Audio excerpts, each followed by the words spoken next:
Grey Pill Podcast. You guys check out Grey Pill Podcast.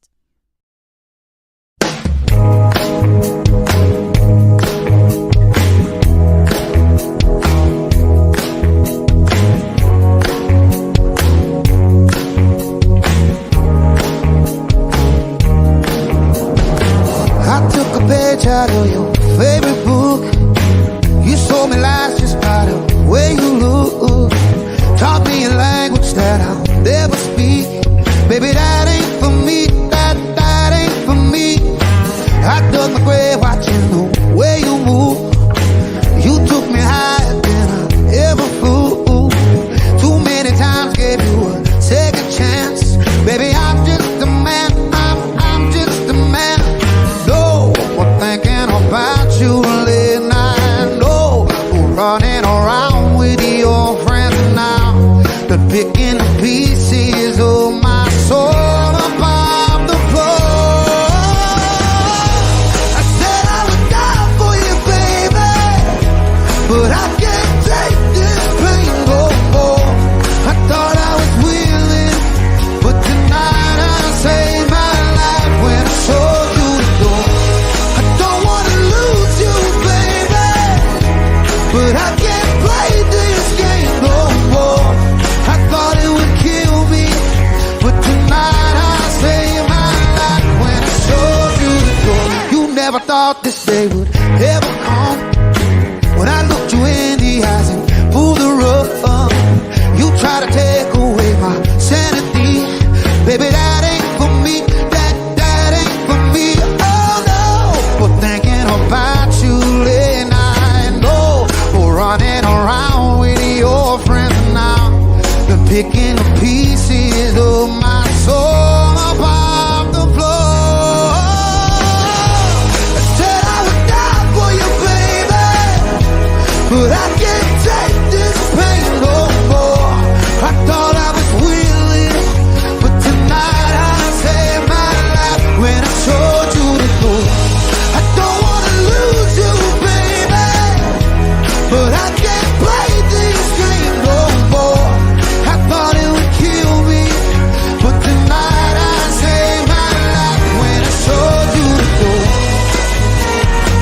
When I showed you the door.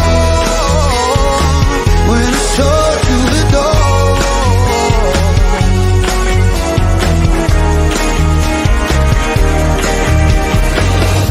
I said I would die for you, baby, but I can't take this pain no more.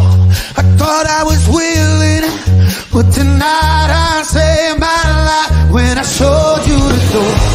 I don't wanna lose you, baby, but I can't play this game no more.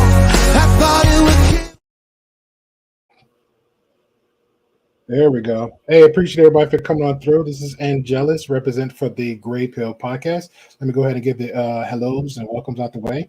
For those that's listening out there in the YouTube universe, shout out to Great Pill Podcast. Go holler at him. Hell yeah. Give him a like and subscribe. Go view his channel, if you will. Courtesy of Classic Lights. All right, appreciate you. I'm going to get to get this straight out the way because it's going to be a great conversation. Appreciate Joe, like always. Good evening, all. Good evening. See 10 people in the back of the chat. Again, let us know where you representing, what state, what country. Appreciate everybody for coming on through. Have a special guest in the back. Thank you, Dangerous Action. Appreciate you also. So let's go ahead and get this introduction out the way. And also, when we get an introduction, I actually want to give a farewell and rest in peace to, again, this, as you see in the back, you know, we have like some fans of comics and geeks out there. So I want to give a special honor and, you know, a momentary, it's kind of hard to explain because, you know, you have like favorite artists or writers and what is it? Entrepreneurs out there that pretty much share so much out there. And made an impact in the world, especially with kids and adults in every industry. So let me give a special shout out and a moment of silence for this special gentleman right here. So he passed away not too long ago. Actually, his birthday is coming up recently. So let's give a special moment of silence for him. Thank you for bringing your creations to life. Thank you for the memories we shared. It will be in our hearts forever. Thank you for the last 35 years.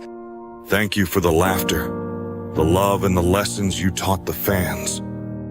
Thank you for being our guiding light through life's darkest moments. Thank you for the legacy you left behind, a testament to your strength and wisdom. Thank you for the moments we can no longer create, but cherish in memory. To our beloved creator, Akira Toriyama.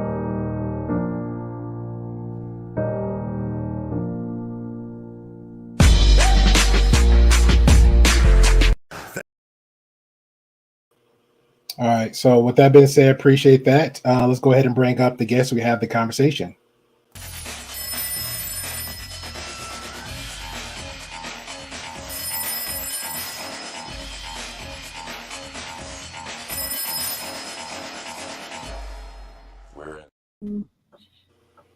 Hey, what's going on? Let me go ahead and put Ruby up there. Get the octaves going. Because I know they're going to fight and put them on the side. Really now? I don't know. I'm just speculating. I'm speculating. I don't know how this might go. But yeah, so appreciate you, Ruby, for coming on out. I'll be that news. Ruby, go ahead and introduce yourself and we'll get this cracking. All right, well, I am Classic Ruby. You might know me as Classic Ruby from my OG channel, or of course, as Rubes or Ruby from I'll Be That News, which, you know, we're doing big things. We're moving up. We're moving up in the world. I think we're almost at 250 subscribers now because of my Tory Lane story. Because I don't know why that's so fiery. Like, people just don't like when you're pro Tory. So hashtag free Tory. All right, Wes, go ahead and introduce yourself, good sir. Evening, everyone. My name is Wes. You can only find me on, the Grey Pill Podcast with Angelus, because this is where I get all my creative energy out. It's where we come to have discussions and show people that it's okay to have discussions, even if the other person is Canadian. Bruh, I knew it was coming. Miss Onshu, appreciate you. Thank you for coming in those last minutes. So again, thank you. So go ahead and introduce yourself, lady. Well, I am Miss Oshun, and I can be found anywhere Grey Pill is in the chat cutting up. But I am calling in today from the DMV, and you can always find me sometimes on one of my channels, which is the Game of Dragons TV, and my other channel, The Love Experience. And of course, everybody knows me as The Real Serious Bee, so online. But that's me for right now. Okay, appreciate that. Also, let me go ahead and get in the chat. See other few people coming in. Maribel, appreciate you. Thank you. I'm sorry, I can't do it like Ruby, so I'll just go ahead. That's me. That's me. We learn. I'm still learning. Some men can learn. Not the middle finger It's though. hard for you because he keeps using the middle finger to be the top of the heart. Your index finger, your pointer finger is the top of the heart. It's one day. One day we'll get it right. Don Teasy said, good evening, peoples. Good evening, Don Teasy. Appreciate you. All right. Digby. All right. Appreciate you, man. Thank you. So what's up, Gray? Oh, crusty, extra salty Uncle Rico. Appreciate you, man. Hey, stick around for this. It's going to be a good conversation, so I hope to hear from you. If anybody didn't know, you can go back and check our last past 2-on-2 debate with Uncle Rico, myself, brother Clarence, and Marcus was one of our mods. Been around from from the beginning. We had a 2-on-2 debate, pretty much having a conversation about does Pearly Things has talent. It was a really good conversation. So it's pretty much facts over feelings, okay? Facts over feelings. It was a great conversation. Also, shout out to Miss Polly. She will be joining us about 45 minutes or so out and about. So I appreciate you, Miss Polly. Again, if anybody doesn't know or recognize Miss Polly in earlier contents, I had an interview with her, which I'll be premiering that one because it sucked. Because for some reason, YouTube put it as a video versus a live feed. So I'm going to go ahead and reintroduce that as a premiere. So I had an interview with Miss Polly. We're talking about the poly lifestyle. That was a very interesting conversation. Ruby, and I learned so much to the point where I'm still like, I gotta keep digging. You know how we do. I gotta keep digging. So yeah, so I appreciate Sounds and like something you want to get involved in. no. Well, One woman is too much for me with, and especially when a good woman, a lot. It's a handful, and I don't say it in a negative way. I say it in a good way. Something to work on, to learn, to bond with, to equally yoke with. But even as if you're a quote unquote player or entrepreneur, if you just got the money, I don't know where these guys have the time to do that. Like maybe I don't have the the rich mentality. I don't know. I just can't say, hey, Monday, Sheila, Tuesday, Becky, Wednesday, Marie, Thursday, both, I just Becky, Friday, what's the other one name? Karen, because Karen will mess you up on a Friday. So I just can't do it all. I just can't do it, man. It doesn't make any sense. I got to keep my eye on these chicks, and I'm trying to make money, have a business. No, I prefer one good woman so we can kind of feed each other the heck out. Because every year is different. Every 5 years is different. Every 10 years is different. So it's a lot, man. It's a lot. What did Rico say down there? He said, and we won. I don't care what Marcus say. I'll let Marcus handle you with the trolling that answer. Let Marcus. Oh, she just came in. Okay. Go ahead. I'm sorry, Ruby. I was just, what side was Uncle Rico on? Oh, and it was weird because he was actually the weak link, so we just dug on him. That was the funny part. Clarence noticed it, but either way, their both stance was Pearly Things doesn't have talent. So, but me and Marcus' stance was Pearly Things does have talent. So we're using everything we knew about her moving forward. But which I can openly admit this now because it's over. I feel like we did one. The fact that she got demonetized, if they knew that could have added some extra points for them, but didn't have no information on that. And then the fact they got so, because again, this whole platform, I just don't like Pearly Things. So it's like, hey, let's come on in and go for the high five or like dunk on Pearl and all her lies and hypocrisy. So the fact that we had the conversation, I had what's his name? Kankamore just eating in the chat, sending me Discord deals like, you better respond to this, answer my question. Like, Jesus Christ, bro. So I had to read his whole page list. It was very, very good. Very, very good. Nice. They suck though. They suck. I'm surprised you were on the other side, not gonna lie. Yeah, we were standing on the I know it was just the clickbait part, but we stand on the side of just the talent. How did she get the sub counts? How did she get the views? So we kept focusing on that one. Rico and Clarence were more focused on the fact that, hey, it's Pearly Things. She's a hypocrite. She lies. I'm like, yeah, I know, but she's still, as far as content creator, she got there higher than us. I knew her when she was like 2K. I've been on platforms with her, when she's low, like, in the realms of the low subs as us. I know her since then. I was one of the groups of people in her Instagram, like, hey, try this, check that. Here's another suggestion. So I know her. We're good. But yeah. And you thought she had talent? I'm just shocked that, because like, I mean, she kind of has a talent for rewriting Black people songs and popular jingles into other jingles. I do think she has a little bit of singing talent, but not content creation not is that not it. No, I would definitely say not that talent. Yeah, I would say the talent shock jock in the media, know how to influence but she doesn't even have that because none of it is hers, right? She not only does she not do any of the editing or the positioning or the marketing or the planning or the retaining of anything, right? Like none of it was her idea, but she also couldn't even pick like the subject matter or position herself, right? That was all someone else who gave her all of that and positioned her for her. See what the funny part is? If Rico and Brother Clemson would have had you, this would have been a good conversation, but they didn't. Again, they didn't do their homework. Welcome to the Podcast. Y'all listen, next time you know who to tap. You know what I mean? I like playing a winning battle. I don't fight nothing I know I can't win. There you go, that part.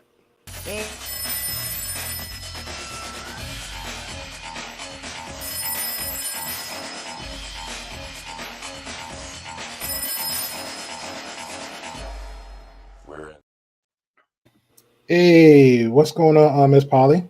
Can you hear us? Yeah, I do. Hi. Hi. Are you good? Hello, I'm on the way home, but like I said, I was gonna listen, and then as soon as I get in the house, I'll turn it on, the lights and everything. Okay, cool. Well, if you want, I could just drop you in the back so you can hear everything. And then when you get all set and ready, because Yeah. I know technically got like 40 minutes. So you're good. Okay. Okay. Good. Okay. Great. All right, no problem. I got that was a cool intro. Ruby doesn't get smoked in debates, sir. But nice try. Sorry. Marcus? It's not the way that works. Oh, Sorry. man. All right. I didn't know. Like, I watched. I don't know if anybody caught this. I watched a little bit of. Actually, thanks to Do Better, I watched a little bit of the conversation with in the Discord with the Do Better podcast. Actually, mod for him, a really cool guy, and I didn't realize the outcome of. He was pretty much talking about Anton or trying to make an example of Anton with the. I guess he didn't want to say. He just kept saying the space, but majority of us know the the manosphere. So I guess word got out to Anton like real quick. He jumped in for the conversation, like, "Hey, you know me, like I know you. Let's not play games." And then he said, "Hey, well, I bring up, we getting set up or something." We was like, "No, we can talk now." He said, "Hey, email me," dropped the link, and it came up at the conversation. So majority of it, again, I'm fine with a little bit, hey, of just a little bit of lore. I don't want to go too much into it because I want to try to focus on the conversation of relationship, because what both of them was seem the same was, and I could be speculating here, and then this the viewers and for the chat. You had Anton speaking on like, hey, a little bit of a lot of Kevin Samuels ideas of, hey, where men should be better, men should vet better, men should move up in the ranks of, hey, if your ideal woman is this, learn how to move forward and vet probably for that for the woman of tomorrow versus like sitting back on the back burn, getting ratchet girls, 304s, don't become a pookie, stuff like that. Where the conversation from Mr. Boyce Watkins was, again, correct me if I'm wrong, because we're going to have the whole conversation, was he was taking a stance of a little bit more pandering to the audience of the women, like, hey, why can't men do this? Why can't men do that? And I'm like, okay, I understand that, but it got to be a two-way side of this. It got to be a two-way side of conversation. That's the way I look at it. Like, and then the way they kind of clashed with the conversation, it was very respectful at the end, but the way they clashed with the conversation, it became more of the chicken and the egg. Like, okay, if the woman has the baby by the man, so that means it's the man's fault or is the woman's fault? Okay, if the woman has the baby by the man, then the man happened to be a drug dealer, psycho, whatever. So that means the woman's fault for picking the man. Like, is a selection based only for the woman to the man? Is only selection based on the men for the woman? Like, so that's pretty much where they went from there, and then kind of slowly, respectfully ended off. And reaction to Boyce was showing Anton's Instagram, where he was like pretty much speaking toward the men and said, "Hey, man, be better, do better. If you want better, work for it." And that's pretty much all that it came. But we're gonna have that conversation first. So I don't know if y'all know Boyce Watkins or even heard of Anton. So you let me know what y'all thoughts on that one. Oh, you want my thoughts like in advance of watching it?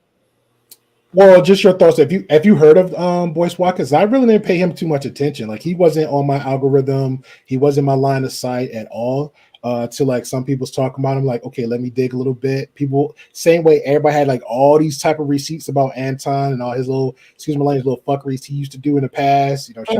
Shout out the other guys.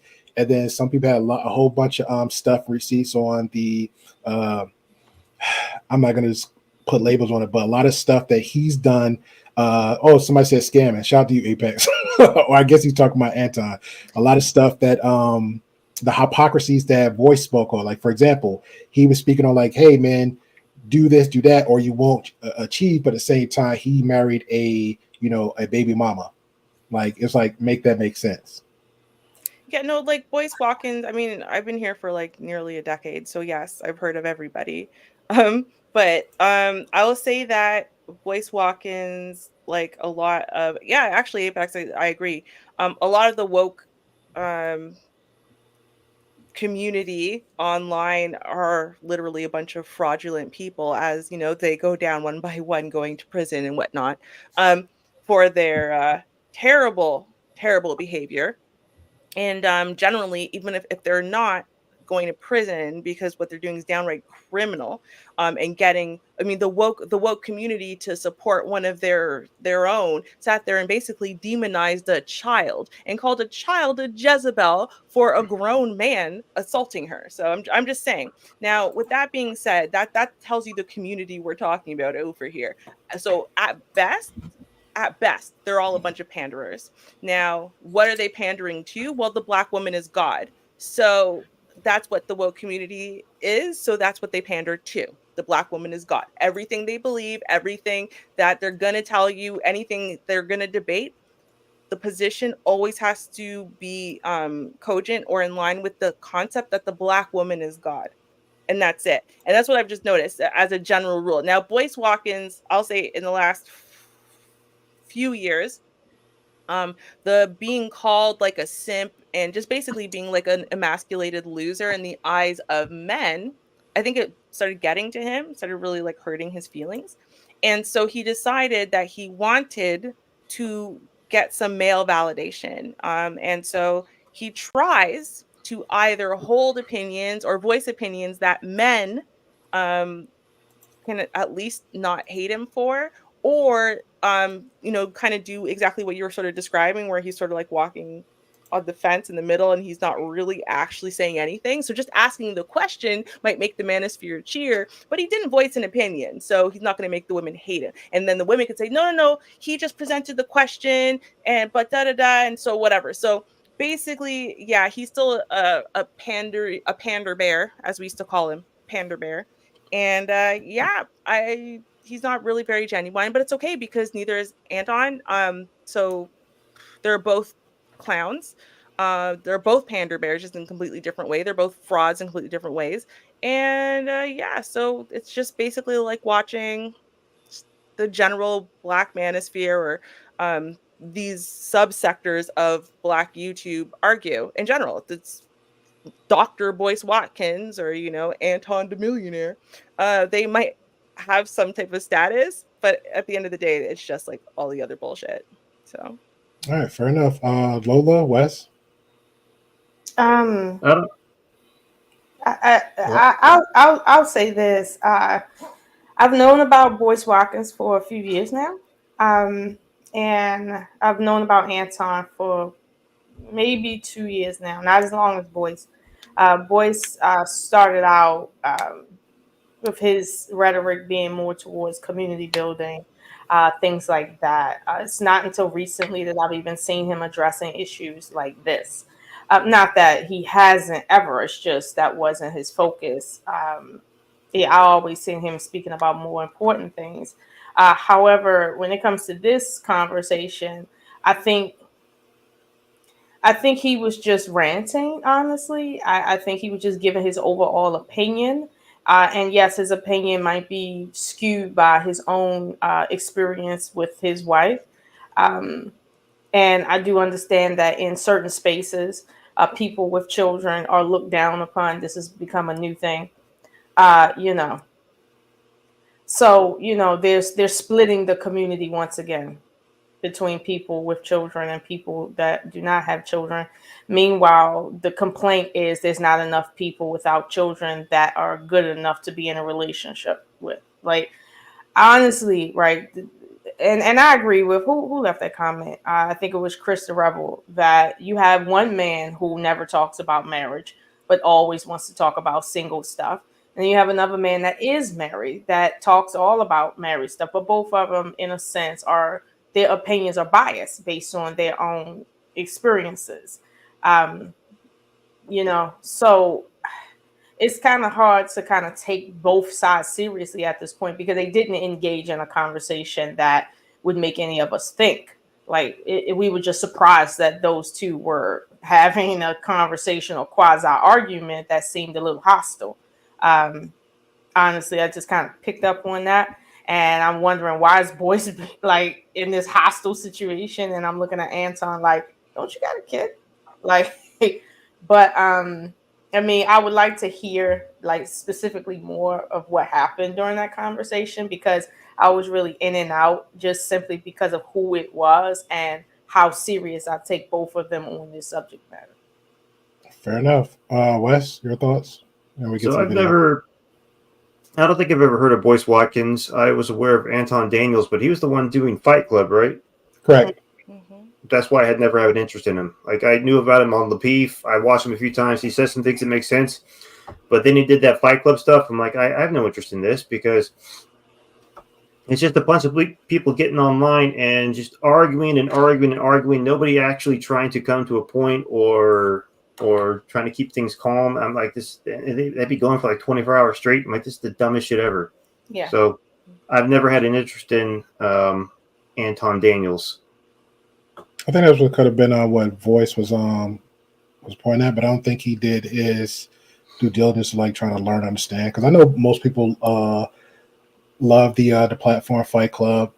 Few people I know that say, hey, we started with Anton from there, so they have like a symbiotic bond with it, which is totally understandable. Yeah, and it's easy zones with that one. So we'll get straight to the video. Appreciate everybody for coming through. Rico, I don't mind dropping a link, bro. After we get to the reaction. Matter of fact, when Wes Yarn say, hey, I gotta go night, there we go. Swapped out. Can we just out. clarify for a second? Because I don't know that much detailed about Boyce Watkins, at least not, I'll say, in the last few years. I don't even remember hearing his name lately. But he is also married, right? Like, it's not just Yes, Anton. he's Okay. married. I think 2, 3 kids. Well, the wife has 2 or 3 kids, and he married her. So the argument against him is like, why are you talking about other men when you in that situation? Yeah. Okay, no, I was just checking because I'm like, Miss Ocean, the way she phrased it, it was almost like, well, okay, I know for sure Anton's married, unless that whole thing about him and his wife divorcing is true. But so I'm like, wait, does that mean Boyce is no longer married and I missed it, or maybe I just misunderstood and maybe he was never married? So I was like, let me clarify that point so I understand. So both of these people are married. He is a stepdaddy, and Anton says all his kids are his. So Correct. because he's And they also addressed that too in the video. Yeah. Because they pretty much go at each other and address each other's personal life. Okay, just Right. checking. Well, I haven't seen this at all. I have no idea what the discussion's about. Nothing. So yeah. Oh, right. Buckle up. All right. Again, appreciate everybody for coming on through. Definitely, if you are new, Mr. Simp God Apprentice. I don't know if you're still hanging with them or associate with them, but feel free to hit the subscribe button. Also, feel free to hit the bell notification. It helps out tremendously. So let's get it. DrBoyceTV.com, the home for intelligent Black people. My name is Dr. Boyce Watkins, and today I want to talk a little bit about an interesting guy on the internet and named Anton Daniels. I don't know him. He looks a little bit like Rick Ross's cross-eyed brother or something. I have no idea. But anyway, he loves to join in the chorus of these really disgruntled Black men that give this crazy, horrible advice on the internet. And what I want to do is kind of put it into context. A little bit older than him, so maybe a little bit wiser, maybe not. But I'm going to give you another perspective that I hope you'll consider. And so get comfortable, buckle up, seatbelt. We're going to get started on DrBoyceTV.com right now. Something that was brought to my attention that I thought was really interesting. And it has to do with this guy. There's a guy named Anton Daniels that gives interesting perspectives on a lot of different issues, and he mostly talks about women. There's a lot of I don't understand men who talk about women all day long, but this is what he does, and he kind of is part of what I would consider to be this tribe of men who apparently maybe they're very hurt, maybe women make them sad. I have no idea, but some of the conversation is a little bit disturbing in the sense that it's not a reflection of what is going to create a healthy, prosperous Black community. It's a lot of conversation about single mothers and all this other stuff, which I don't understand at all. But he did a video and he mentioned me today, and so I thought that I would kind of give an appropriate response to it in terms of kind of giving you an honest perspective on. I even shared this video on my Instagram. My Instagram is Dr. Boyce Finance, and I'm actually going to try to share my screen. And I want you guys to watch this, and then I'll give you my take on some of this. So give me 1 second here. I'm gonna pull this up. Let me know if you can hear. Let me know if you can hear this video. I'm gonna play it right now. Be in the presence of a woman. All right, petty moment. I'm not trying to hate on him. For him to be a millionaire, well, I feel like my background is better than his, and I have a better Yeti. All right, let's go. Oh yeah. No, his whole house tour is on some broke boy vibes. I'm just saying it is. Like his I lived a mansion year's life and Maybe then he he's was talking just like frugal. He's a minimalist. So maybe he's just frugal. no. There's a Are we difference saying between minimalist? frugal and broke because he's trying to prove he's rich, right? So like on his in his little teeny tiny room that he called a master suite, it was not. I don't even think there was a bathroom attached to it, but okay, cool. Yeah, Um, that's not a it- master suite. and then he had his billfold of like a whole bunch of like dollar bills, so it makes you look like you're super rich and whatever. And you're like on his little nightstand in his little box of a room that he was calling a suite, and you're like, All I'm saying is I really? recognize the Yeti. That's the second step up from the baby Yeti. Okay, I got the big boy Yeti. I'm just saying. No, no. Listen. I'm just saying everything about Anton screams broke boy. I'm just saying. I'm just saying. Let's go. All right, fair enough. Broke. You don't have a chance because he already had you. Listen, if it's that easy for me to get it, I don't feel that special because he hit it and he hit it and Dreadhead hit it and Umar hit it. Boyce didn't hit it. Boyce didn't hit it. He didn't have a chance. We ain't worried about Boyce. And the favorite football player hit it and the basketball player hit it and the homie from the hood hit it and they ran a train on you before that and then you had a kid by him and you had a kid by him and you had a kid by him and then for some reason you think you're supposed to be sitting in the presence of kings. Since when did that happen? How is it that we started qualifying ourselves for people that we don't even qualify to sit in front of? And then they want you to be a step crash dummy. I just got a quick question, ladies. What qualifies you? Okay, so let me stop there because he gave us so much. He should just play the rest of it. Jesus Christ. So far, what you heard, what Anton said, that we agree, disagree, like what values a man, or excuse me, I guess he was asking like what values a woman at this point. Like he just cut it right in half. Well, he's given Anton's given a very extreme example. That example does exist, but I don't think that's the full, like the actual average or the actual standard. Mm-hmm. He's just showing you, this woman does exist. They are around, and they're absolutely absurd. But let's be But real. when you say they're the extreme example of a man, do you mean that king reference? That No, he's talking about a woman, a girl that's just very easy, lets everybody have it, has a bunch of kids, and then still thinks she's like top tier. Everybody wants to be with her. Mm-hmm. I see what you're saying, but I think that's the problem, and that's why he's so polarizing, because he wants to give you something that would never exist, a king, and essentially something lower than a whore trying to get together.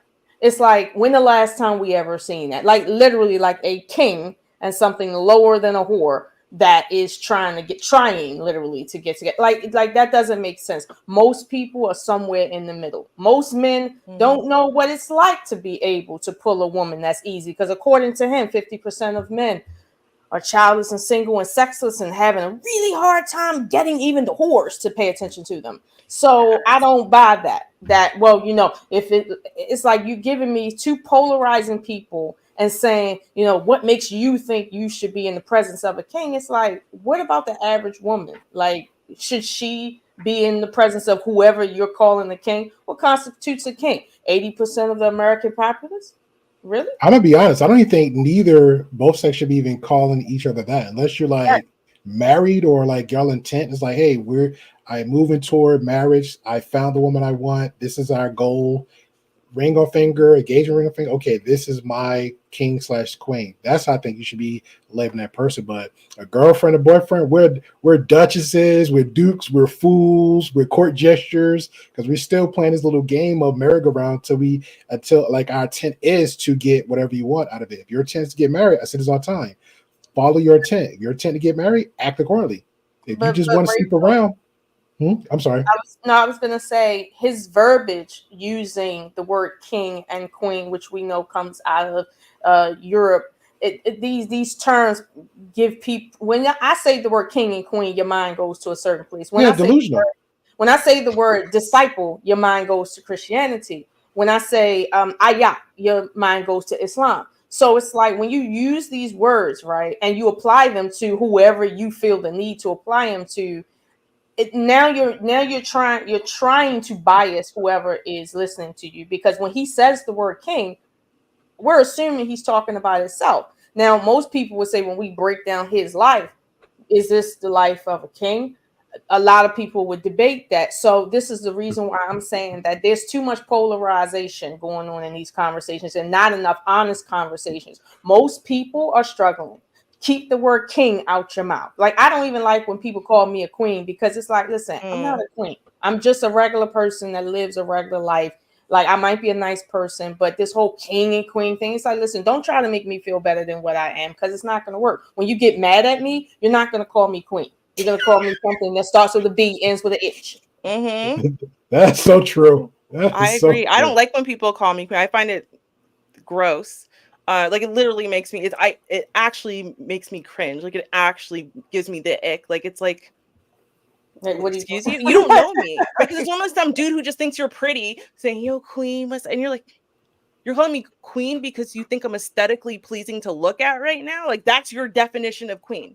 Just someone who like looks kind of good over a computer screen. Like, bro, the filters, this, that, all the ways that I could possibly be altering. So I might not even be this good looking that you're seeing. But what Maybe the it's hell the way does you that have to do talk. with being a queen? Right? But even if it was, what does that have to do with being a queen? You know what I mean? For all you know, I get off of the screen, I go and I start roasting babies and eating their heads and stuff, and I'm out there Where'd that come dogs from? and Is that Canadian delicacy? Like, in general, that's my point. My point is we don't gets know lonely each in other. winter there, huh? No, my point is we don't know each other, right? This is not an issue in white communities. It's an issue in Black communities, though, where it's like we decide we want to reclaim language, and language is so powerful. So what we do is we then start calling each other things like kings and queens. And what we do is we make the average, like, not even average. You could be average. You could be below average. You could be the worst person on earth. And we make those people kings and queens. Okay. So what is the definition of being a queen then? Right? I don't have to rise to any type of level. I don't have to hold myself to any type of standard, right? There's nothing special about being queen. I'm a queen just for existing, and he thinks I'm aesthetically pleasing, right? And so the fact that I slept with 600 guys last week or whatever because I don't know, I just wanted to get some free weed, right? That makes me a queen because he thinks I'm aesthetically pleasing today. That's ridiculous. A man is a king because why? Because he's a man? Because he's just a Black man? That's it. That's enough? Right? So he doesn't have to take care of nobody. He doesn't have to have any leadership qualities or skills. He doesn't have to have any respect for anybody. He doesn't have to actually lead and be a servant leader. There's nothing. We just call each other these things. So I just find it, as soon as someone starts using that kind of terminology, like, and they're not using it like ironically, I have a problem with them. But on the other side, I have an issue with Black people who use the terminology ironically, right? So there's calling you queens, but it's like KWEENS, right? Or calling Black men kangs, right? Because to me, that's equally bad. It's equally bad. So now, you know what I mean? You're now reclaiming it. And then now you're just calling us all a bunch of like welfare, bottom of barrel, gutter trash. Like, it's just like either way to me, I'm like, I don't care which side it is. If you use either side, you've already told me everything about you, and none of it's good. Fair enough. Wes, any thoughts? We'll go back to the video. I thought we covered my thoughts. Yes, we did, sir. I'm sorry. Good stuff. I think that there's a lot to kind of respond to here. By the way, let me know, can you guys hear that? Were you able to hear the video? And his name's Anton Daniels, and he's entertaining. You know, he's very entertaining. Sometimes he sounds intelligent. Sometimes he sounds a little clownish. But you know, that's what the internet's all about. That's what YouTube's all about. That's how you get a lot of subscribers and stuff like that. Because I gotta say this, man, before I go to the video. I gotta say this. When you do something like that, it comes off like two ways. Either ego, or you have a personal vendetta against somebody, especially if you say you're about the conversation. I'm a perfect example. I don't like pearly things, right? I don't like pearly things on every level. On every level. So I will do all the bells and whistles and all that stuff for her because I feel like that fits. Yeah, come on, man. You on that one, you got to do better. If you're saying you for the conversation, I think Marcus said he got a PhD and all that stuff. Gotta do a little bit better. I'll leave it there. We have a lot of clowns in our community. I'm not going to say he's a complete clown. I would say that he's young. You I called think him a he's clown. a few years younger than me. And he's very obsessed with me. He's really interested in my personal life, which I always find that really fascinating. There's no black man I can think of anywhere that I've been that obsessed with where I talk about that person a lot. But apparently he's talked about me a lot. And typically I don't really address it much. But this time I wanted to address it because I do think that there is something that's happening here that the community needs to pay attention to. So let's start here. First of all, he says, he's talking about, I guess, some stank asshole, some nasty ass woman who slept with everybody that moves. And he's like, Umar hit it. The homie from the hood hit it. The basketball player hit it. Boyce didn't hit it. We ain't worried about Boyce. Boyce didn't hit it. And I'm like, you're goddamn right, Boyce didn't hit it. Boyce don't hang out with low quality women. That's me. And Boyce learned from my father a long time ago that black men, if you're dumb enough to think that you're supposed to sleep with every pretty girl that walks by you, you a sucker, man. You're stupid. That's the dumbest thing you can ever do. A lot of these women might have diseases. STDs are a big thing. We don't talk about it enough in the community. Think about how many men you know who slept with hundreds, maybe thousands of women, and they consider that a source of pride. I'm the man. I'm the man. Look at me. Look at how many women I slept with. Bro, have you been to the clinic lately? And do you understand how many STDs are being spread in the community by men like you? I have to agree to that one. There's a guy at work. I think I was saying this in the Instagram group with our friends. Like, hey, guy at work, walking, cheesing, he's smiling, and he's like just showing me a picture of his soon-to-be wife. I said, oh, okay, congratulations. Then he just like, and I thought about, say, hey, so all them 5 kids is yours or hers? And he's like, nah, they hers. And he's like, I got a baby on the way from my baby mama. And I just looked, I was like, you sure you want to get married? This is a real thing, Lola. I promise you this happened. The soon to be she don't even look like she does not even look like she has like 4 or 5 kids. She has 4 or 5 kids. He's choosing to marry her, but he has another woman that had a baby. The baby looked like he was like 1 year old. And I was like, okay. So I said, you sure that's what you want to do? Like, I say, how'd that work out? Because the money may not add up to that. And 2, and I've seen a lot of specialists that have these conversations about just a single man. Well, technically that scene because he got another side baby. A single man will put all this effort into one woman that has all these multiple kids. Then next thing you know, she's like, hey, I can raise my own. And something doesn't work out in a relationship. And he sacrificed 10, 15 years for this woman. And it doesn't work out. But he helped raise this child, all her kids. I was like, I don't think maybe that's the best move to make. But in my mind, I'm like, she's a very attractive. Maybe that might be the reason. Maybe she's showing just a little bit of appreciation because he's helping up all her kids. I don't know. Well, GreyPill, you gotta understand that.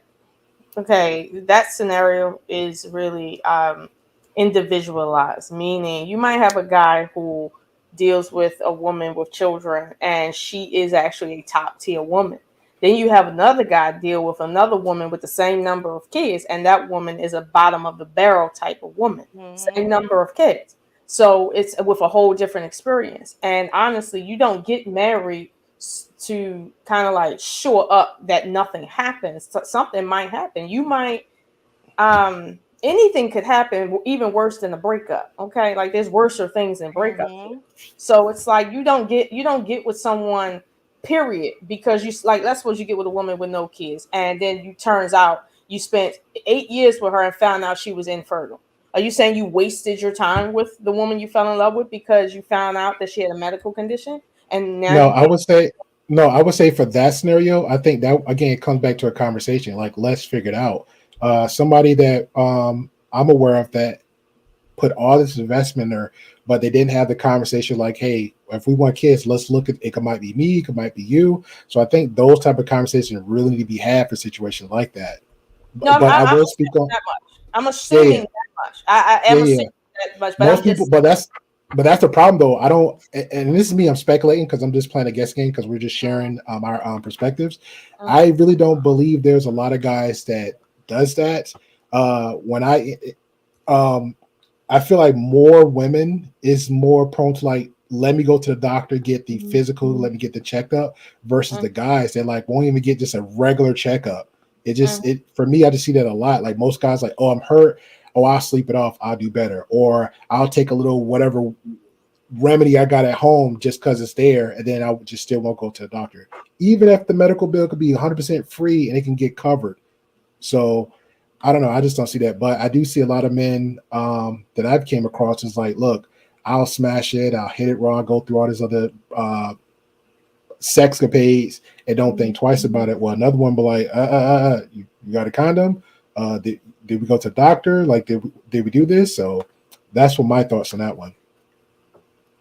Well, I think also, and when I first came into this space and I was talking about evolutionary theories, like real ones, of why things are the way that they are, without judgment, just explaining some of the more popular theories that seem to have a lot of merit.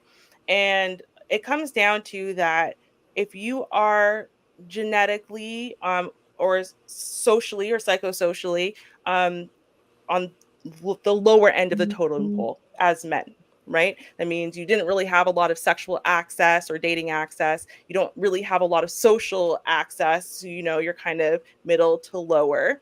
And you can get access to a woman that at least started off a lot higher than you and probably still is ranking wise higher than you. But because she's higher than you and she's now 30 years old, she's had multiple kids, it is still actually in your evolutionary benefit for you to get together with her and trade getting to upgrade your genes with hers, mix them together, and you get a higher quality genetic offspring. And all you've got to trade for that is to take care of a bunch of her kids. So you might only get 1, 2 out of the 5 or 6 you're raising that are genetically related to you, but your genetic offspring are a lot better than they would be if you went and got the kind of woman that you would qualify to mix your genes with that doesn't have kids. And she's not going to be as high quality. Now, people don't like when you say things like that, but the truth is that that is actually what it is, and that's why we've seen this since the dawn of time. So it's actually quite a popular thing that is still happening to this day, and you see it happen where you'll look at the guy and you'll be like, God damn, I mean, that's a lot of kids you're about to take on, sir. Right. And that woman might not even look that great now. But if you look at pictures of her from like high school or when she was like in her 20s or whatever, she's a bombshell. She's crazy attractive and she's still very popular socially and people really like her and whatever. So she might be really, overweight now because she's had 5, 6 kids, but she was a bombshell, which means her genetics are superior, which means when he gets to have a couple of her kids or she has a couple of his kids, his genes are being passed down to something that's going to make his kids higher than he was, which means they're more likely to be socially and sexually successful. So, it's kind of like a fact of life that people don't like to talk about. And so that's why you get like the whole manosphere and the incel movement and whatever, who all want to like live in, denial. But it's like, dude, that's just what it is, right? Just like if you want all of your kids to be by like a guy who's like objectively a 9 or a 10, if that's what you want and you want that lifestyle, you also know that you want a man who will never really commit to you, right? Like he will always be sexually free out there experimenting and you're going to have to put up with all of his bullshit because he's very unlikely to stay because he doesn't have to, because he can just bounce tomorrow and find someone of equal or better value than you. And you know that. So there are just trade-offs. So I think people don't like to think about the trade-offs. I think it hurts some people's feelings, but it's just objective fact. So Wes? So Anton was trying to slide in an insult by saying, yeah, Boyce couldn't get it. And Boyce is making the adequate point there. Is like, why would I want it? So there's a lot of guys that would say, yeah, why would I want that? And I've known guys, and I've been in that position where I'm like, no. I have something called self-respect, not interested, because there's too much spice on that taco. I don't know where it's been. Now, to the points just made, yeah, and I have known guys that for some reason they get with a woman that already has 5 kids. I don't understand it. But if they are happy together, who am I to say that they're wrong? I don't know the whole life story of either one of them, but I've also seen guys that they get involved in that, and it was the worst decision they could ever make. And I'm thinking, well, what reeled you in? What were you expecting when you got into that? Because there's 5 kids that you are going to be expected to feed if you get involved there. So I don't know. That was kind of a case by case. If they're happy, I'll be happy for them.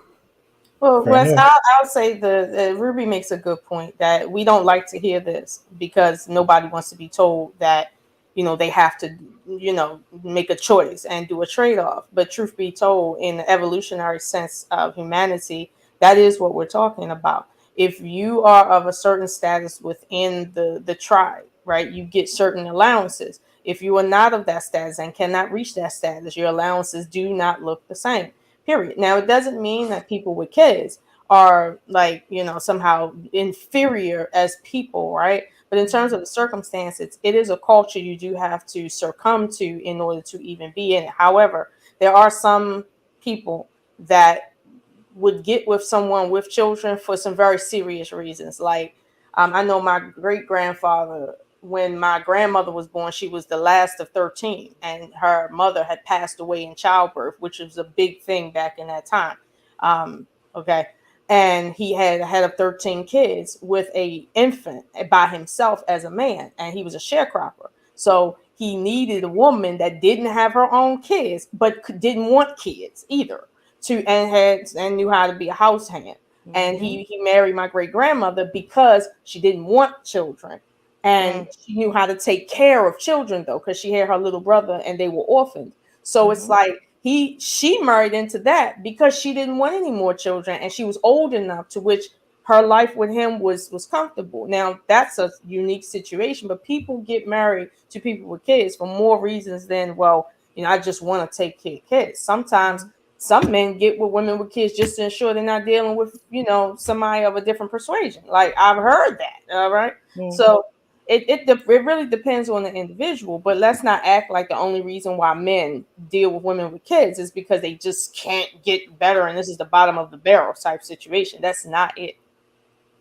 No. And I mean, I don't think, well, I mean, no, to be fair, the people in the chat who are objecting to what I said, for example, right, do see single mothers as bottom of the barrel, right? And so for them, this is why they get so horribly insulted, because for them, they're like, oh my God. And it's just like, dude, listen, objective fact is objective fact. We used to not have a problem with that, right? It used to be what it was. If you were a 3, you were good dating in the pool of 3, and if you got a 4, lucky you, right? That's it used to be. 7s married 7s, 2 married 2s, 9s married. Well, 9s married nobody. They were all. But I don't even think. But like, I don't even think people was giving like grades like that, because there was a guy. He was sharing something, which was like, it threw me back like the 90s, right? I remember like girls was like wearing like the baggy jeans and the boots and the Pele shirts, and guys was like, yo, she had a cute face and she had like a great attitude. That was it for them. Now it's like the tighter the body, the tighter the clothes, the more perked up the boobs. Like I remember like I don't think you was, well, I don't think we usually pay attention to a lot of chat, but it just never addressed. I addressed it. But I remember like it was I guess you had like a little crop top and you was having a conversation and somebody just happened to pop in the chat, was like, oh, she got something about the tatas up. I'm like, what was the purpose of that? So you have those type of men that's like fixated on everything else and don't even know the person. But back then you had guys like, yo, she got cute, just a cute face. Like, yo, let me just try to approach her to see what happens. And if she even if we click, let's even push it forward. Can I get your number? Not, hey, let me put the cell phone, we swap out Instagrams and we do a follow. So it wasn't like that. So I definitely agree. Definitely. And so can we different. be fair and say the opposite way goes as well, where women also knew, like, hey, I'm a 3 objectively. I understand I don't have the facial symmetry, I'm overweight, da da da. And so they'd be like, hey, I'm a 3, so I want to find a man who's maybe a 4. Hopefully I want to be a little bit 4 or 5. And then, if she found a 4 or 5 who just treated her well, you know what I mean? And really, really, truly loved her and, treated her like a queen in her own home, a princess in her own home, and pampered her and showered her within his means, which wasn't multi-billionaire and whatever, because that's that wasn't her level. She was good with that. She felt really lucky, and she returned that in kind, and they were nice and happy, right? And it's like now, oh no, as beautiful as the internet and the filters and your waist trainer and all that crap and all the surgery can make you, that's what you deserve now in life. And so, literally every woman these days all have the same standards, and they're all like really, really, really high, and it has nothing to do with them. Like, they don't think that there's something that they need to be giving in return, because they're just women, so they're owed something for existing. And it's like, well, that's not really fair though, right? Because like men aren't owed something for existing. You understand that? And see, this is where, to me, I'm like, this is where dating just gets messed up, because it's like no one is okay with just saying I'm a 5 and I want to put in 5 level effort. So you know what I want? I want a 5 level spouse. That's great for me, right? I made Shout that out to choice. social media. Shout out I to made that social choice media. when I was beautiful, but you know what? I'm lazy. I don't like makeup. I don't like heels. I don't like effort like that whole dressing up and being arm candy and stuff. It's not for me. So you know what? That was what was required to be with millionaires and stuff like that. So I didn't want one, because that's a trade-off. Why can't we just accept our reality? I don't know, but Fair enough. All right, getting back to the video. Seriously, this is grown man talk. This is not something that that immature, childish people are going to get. The clowns are not going to get this. It's only going to make the clowns angry. I'm sure. I can't wait to see their video responses. I'm sure they're going to say lots of, lots of mean things or whatever. That's fine. I can handle it. But the point of the matter is that you don't understand that from slavery, you were raised with that slave buck mentality. Anybody, give me a yes if you heard about the slave breeding plantations. Anybody know about the history of slaves being bred, where they would have one guy who would sit and have sex with 100 women or 50 women in the same day or whatever, because they were trying to get him to reproduce as much as possible. Well, a lot of black men carry that mindset, and it ruins your life. A man that does not have sexual discipline is never going to be a successful man. If you need to stick your into every girl's vagina within a 100-mile radius, and you think that somehow that makes you more of a man, I dare to challenge that, because most men who live like that don't end up with happy or successful lives. Most of those men end up broke from all the child support, or they end up diseased. And ladies, if you think that that's a measure of masculinity, then you should be very thoughtful as well, because these men will infect you with an STD and kill you. So, do we agree? That's 100% correct. Yeah, I agree. But I feel like maybe, I don't know, maybe it's me, because I guess dealing with social media, you say that word like, de-discipline, it's like you get all the attackers coming out, like you gotta, like the quote unquote the Myron Gaines of the word, you got to you to qualify to get a good woman, to qualify for all these other attributes, you gotta sleep with 50 women plus to hit a top tier level in your mind or your soul. I'm like, that is so weird. It doesn't work out like that. I mean, It but doesn't work out. you were right. It doesn't work out that way. But if you consider okay, let's go back to the word trade-off. If you haven't had sex in more time than what you would like, and it's kind of hard for you to get someone to pay attention to you, when you do find someone that's willing to, let's say, be a little loose, right? You might not want to settle down with that, but you definitely want to take advantage of what's on the table, at least. You know what I mean? Well, how about I get that, but that the trade-off and the sexual discipline. How about just being more aware of the options? So if you're going to be, and we'll speak on men for a little bit, if the typical man is going to be that unsexual discipline, understand the cost and effect of that. Boyce, I mentioned earlier about, I even said to myself, a lot of men don't want to get checked up, don't want to use condoms. Condoms is free. They're free. So I think that's a problem too. I think a lot of people just need to be aware, even on both sides. Same thing, women just need to be aware. Like, hey, if a guy approaching me, instantly he might just, I'm not saying put it on the guy like he might be thinking about sex when he's 7, but just have the logical notion like, hey, I'm talking to this guy, it may lead to sex. I'm talking to this guy, it might be a chance I might have get pregnant by this guy. So let me have options and solutions for this. Do I want kids? No. Let me just go ahead and nip that in the bud. Let me have a conversation with this guy. Same thing with the man. Like, yo, if I'm approaching this woman and I know I'm about to have sex with this woman, hey, let me have some condoms on deck. But Great Pill, we already know that adults understand what condoms are and whether or not they want to wear them. Right now, Yeah. the question is, why do we really think people are aware of condoms, but then choose to say, you know what, I don't want to wear one with the person that I'm with? Like, we have to really honestly say humans just don't want to do that, period. Like, they don't. But to the grander point, lately, last 4 or 5 years, we've been having a population issue. So we can't keep talking about people making babies. Women aren't having as many babies as they used to have. Teenagers are not getting pregnant the way they used to get pregnant. People are not having, 10 heads of kids, 5 heads of kids. I can't remember the last person I done seen. Actually, I only know one person, no, 2, that has 5 plus more kids. I don't know too many people that's going really beyond 3 and 4. And that's the people who really into traditionalism. So this whole notion that these women are getting so pregnant, it's like, listen, if you want to put the whole world in it, no, women are not getting pregnant like they used to. Those numbers are going down, and I mean drastically down, to the point some governments are paying for people to go on heterosexual dates to get the numbers back up. So it's like that excuse is running out in terms of, well, we're making babies with the wrong person. No, we're not making as many babies as we used to. And truth be told, when we do make babies with people, we're very deliberate in that. Now, what you really should ask is, why are men deliberately impregnating low-hanging fruit? Maybe that's all they can reach. That's a natural thing people do. They go for what they can reach, and that's just it. And it's nothing else to discuss.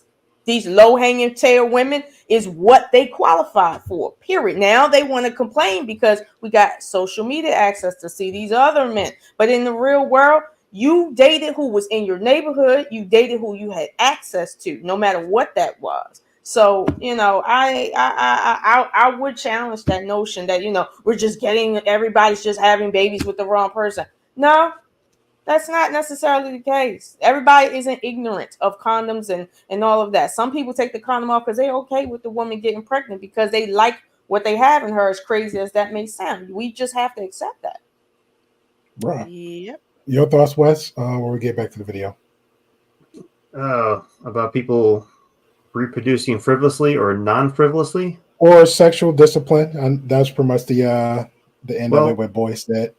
Traditional families throughout history, they were very deliberate. 2 people got together, like Ms. Ocean said, it's usually within your own community. Now we've broadened the community online and kind of made that a bit more complicated.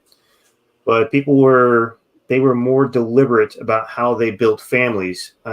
Now I would say that we're a bit frivolous and accidentally creating families and not understanding repercussions.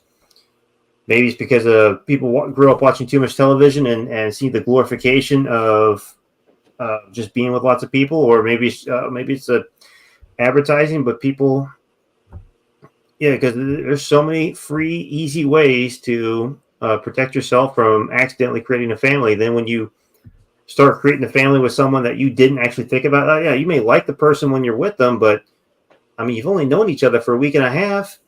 I mean, if that. So how much do you actually know this person? Do you actually want to sit down and start a life with this person? Because you produced a child with them, you are going to have a life together regardless, no matter how much you like or dislike that life together, how much it is involved or not involved.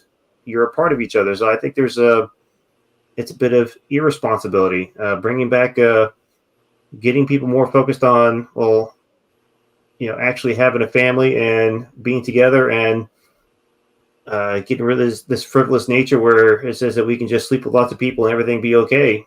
I think we've just gotten away from sexual responsibility, and I think Boyce is on the number there. You need to have discipline in who you're going to be with, because he makes a great point there. And I've actually seen guys that they think they're on top of the world because they can have any woman they want. That only lasts for so long before they either go break because of child support payments, or they get diseased, or just the overall weight of unfulfillment, because that's actually a very unfulfilling lifestyle.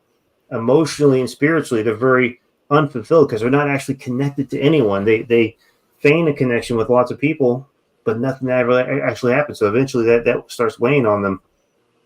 So having discipline in who you share that with and who you want to grow with is very important. All right, fair enough. That's the first thing that I want to kind of address. So when he says Boyce didn't hit it, you're damn right. Boyce didn't hit it. Boyce has had the women that he wanted.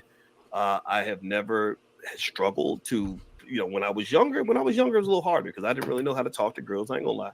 But when I became rich and had a PhD and was known around the world, there was no shortage of women Boyce could have dated. I literally married the woman of my dreams. I don't know if Antoine married the woman of his dreams. I don't know if that he married a lady he met 20 years ago or something, but whatever, or something. I don't know. Maybe I don't know. Maybe he's not happy with his life, but that assumption about his life is not the one you can make in mind. Boyce is okay. But then the second piece that he mentions is he talks about the woman that's kind of slept around and who the hell are you to even think that you could sit with kings because you've slept with all these men have had sex with you. The problem I have with that, and tell me if you've noticed this, is that unfortunately there's a lot of men who don't understand one basic idea. How many of you have heard this? And give me a yes or no. How many of you have heard some of the men that talk like that say, well, we just hold women accountable. Women need to be held accountable. Women need to be held accountable. Has anybody heard that? Like women just don't like, they just mad because they don't want to be held accountable. And I get it. There's a lot of women that don't want to be held accountable. But one thing about accountability is that accountability starts at home. Accountability starts at home, brother. So if you can't hold yourself accountable, how the fuck are you going to hold women accountable? Seriously, you will, if you watch their videos carefully, you will hear them talk extensively about how many kids a woman has, how many women a woman has slept with, or how many men a woman has slept with, what a woman's doing with her life, and the status of her situation. But not one single time do you hear them challenging men in the same way. Never once do you even make a basic conclusion.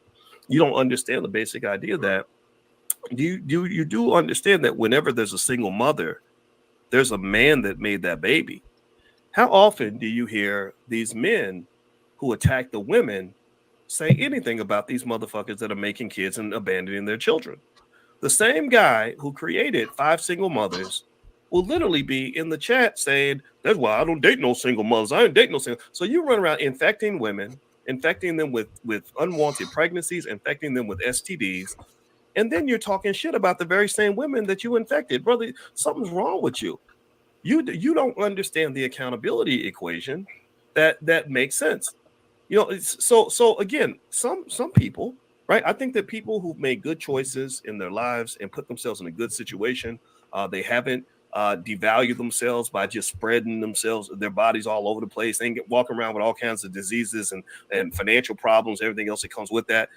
People like that, you should find somebody that matches that, right? You have the right to say, well, because I didn't have any kids and my credit is good and my income is high and I've taken care of my body, I want somebody who does the same thing. I get that. But a lot of these guys are losers. A lot of these dudes, not all of them. I don't know much about Anton and his situation. I'm sure he's made some money on YouTube and all that. But I don't know. I think, from what I understand, I think his mother was a single mother for a while. I think his father might have died. Again, I think it's accountability on both sides. I get it. Somebody in the chat made a comment. Shout out to you, Champion First. He says legs have to be open for a man to enter. Hashtag accountability. We're not talking about entering legs though. Like I do understand that it makes you feel good, Champion First, but we're beyond that conversation that legs are open and penises are hard. Okay, like up your mental game for a second. Okay, we're not talking about that. At the end of the day, you can't be a part of muddying the water, whether you got someone pregnant or not, and then turn around and complain that the water is muddy. That's what we're talking about. And like Boyce alluded to, essentially, if you net under $150,000 a year, you really are not a part of this conversation about, let's say, being owed a woman with no children. You're not owed anything in this life. Even if you are a millionaire, you're not owed that. But you can't even talk about what you know what I mean, what you demand, because this is just what you deserve, and you net under $150,000 in the West. Now, if you want to go to a third world country and talk about being a king or a queen, sure, maybe you might get that off on a few people. But honestly, what he's saying is a lot of you people are living in squalor, and you're talking about what you don't want in terms of a woman with children or whatever the case may be. And the same thing applies to women talking about they need a baller, but yet they on social services or they work as a cashier and stuff like that.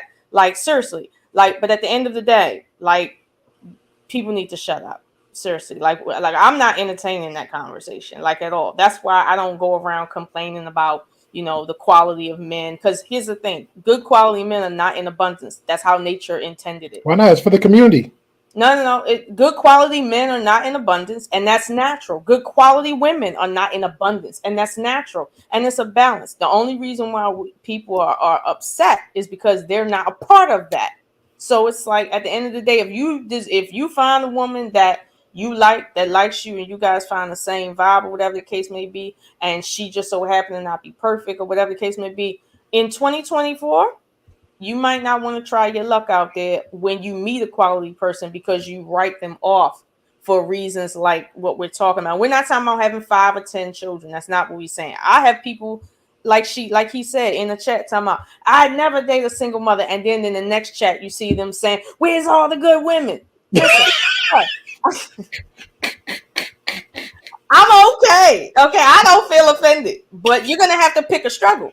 Pick a struggle. I don't care which struggle you in, but pick one. That's all I'm saying. Just pick one. Fair enough. Wes, any thoughts, complaints, comments, concerns? Well, that's a point. Accountability goes to both parties, and I have, especially years ago when I was very young in the Marines, had to explain that to some guys. Like, look, you're going around just frivolously, banging anything you can, and then you're like not taking responsibility for what you may have produced, because there was always that joke of, well, I got lots of kids out there. I'm like, how is that a good thing? Why would you brag about that? I actually knew one guy though. He did have, he was with a girl when we were deployed in Japan. She said she really wanted to have a child. He's like, okay, I got no problem doing that. But he wasn't thinking about it in the long term. And, he came back to the States. He was having his life in the States, and he realized, oh shit, I actually produced a child. What am I doing? So it actually changed his life when he realized, well, I've made a mistake by kind of frivolously reproducing and not being there for him. So, but there are guys that don't learn that lesson. They just frivolously go out there and they hit what they can, move on, and they think it's a great day. And then they're like, and then later on they'll be talking trash about women with kids. Well, you were out there producing kids.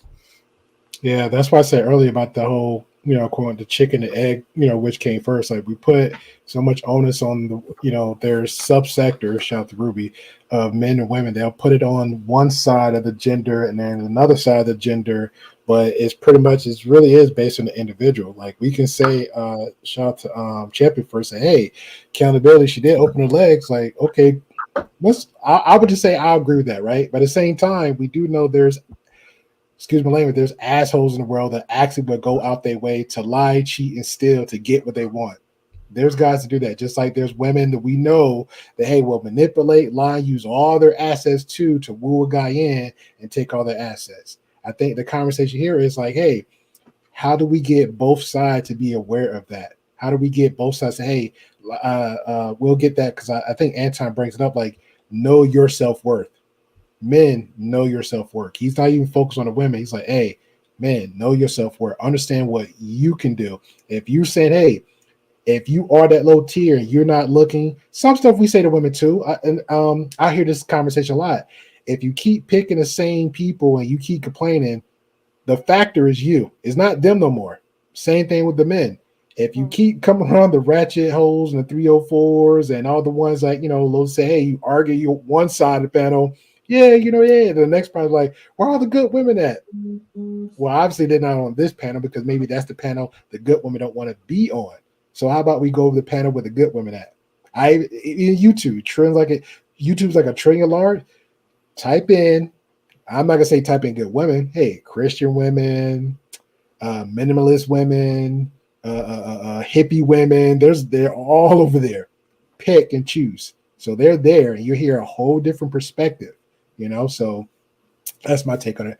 Ruby, got anything before I go to the video? I'll just say this. So in the chat, is a really great example of why it is that we just can't get it together.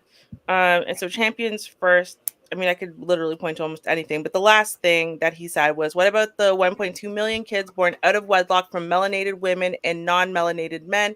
Hashtag accountability, right? But I'm reading all the comments, and the comments are really talking more so about women's accountability, and women are lacking accountability. And it's, well, women, they spread their legs and give men the permission to enter, and everything else that happens afterwards is her fault for saying yes to the sex, right? So she shouldn't have said yes to the sex because she's not a human or anything. She shouldn't desire sex. That's crazy, right? That's just men are made to desire sex, and they have no choice. Once a woman lets him enter, then there's just nothing you can do about it. And so then he's got to get up in there bareback, of course. And then, it's not like he can pull out or anything. And so he's going to come inside of her. And then when he creates the kid that he then just doesn't want to take care of, because hey, he's got a future ahead of him. Why would he want to take care of this woman's kid? And then, abandons her. Now she's a single mother. Now she needs a little bit of help from, I don't know, welfare, who says, you know what? Listen, sorry, we're not giving you the welfare unless you name a daddy. And so she has no choice but to name the daddy. And then the state goes after the guy, right? And, then the guy goes, you see these witches? You see what they do? They're always in it for a check. They're trying to produce babies to make money. Blah, blah, blah, blah, blah, blah, blah. And so nowhere in there do we get to talk about the accountability of the man who literally, just because she spread her legs and said, sure, I'll sleep with you, didn't mean he had to sleep with her, didn't mean he didn't have to put on a condom, didn't mean that he had to come inside of her, right? Didn't mean that once she got pregnant, then he made demands such as, well, either you terminate or, oh, well, too bad. He doesn't understand that there are potential consequences for you having sex with someone, right? We should not be having discussions about accountability for the other side unless we have very fully claimed the accountability issues on our own side, right? And that's why I tend to speak about accountability issues involving women, because I'm a woman, and I feel like unless women resolve our issues with accountability or the lack thereof, right, then we really shouldn't be spending all of our time pointing at the men and talking about their accountability issues.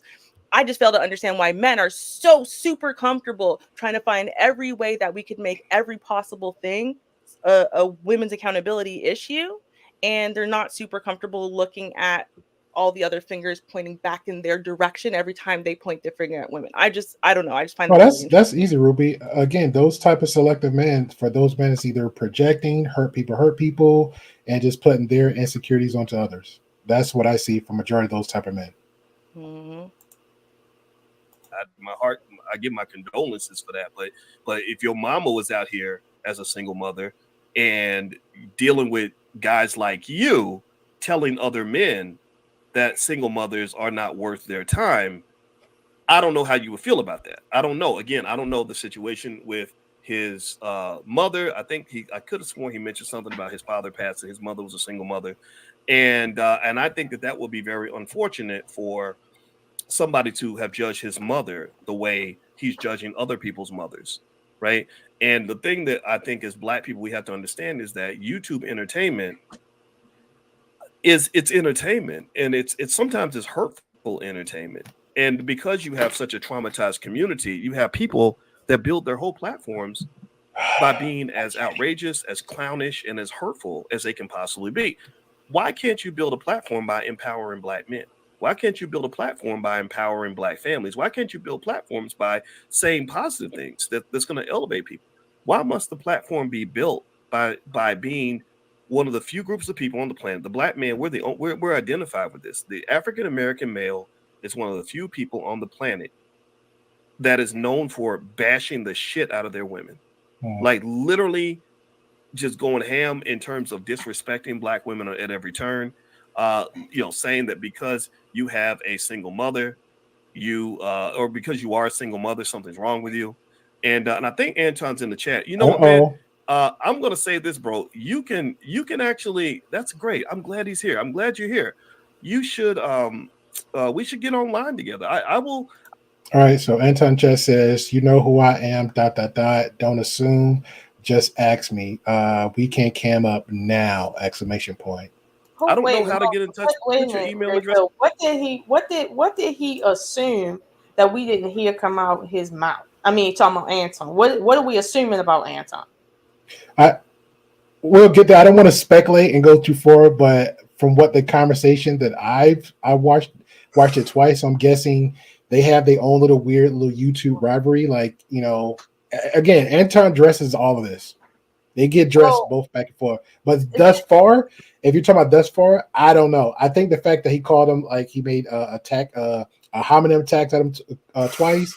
I think the fact that he has made assumptions about his life and his wife and his mom, I think that's pretty much what it is. Because he said, "Hey, you know who I am, like my history, like how I married, where my parents' history is, all this." So I think that's pretty much what he's addressing to Mr. Boyce.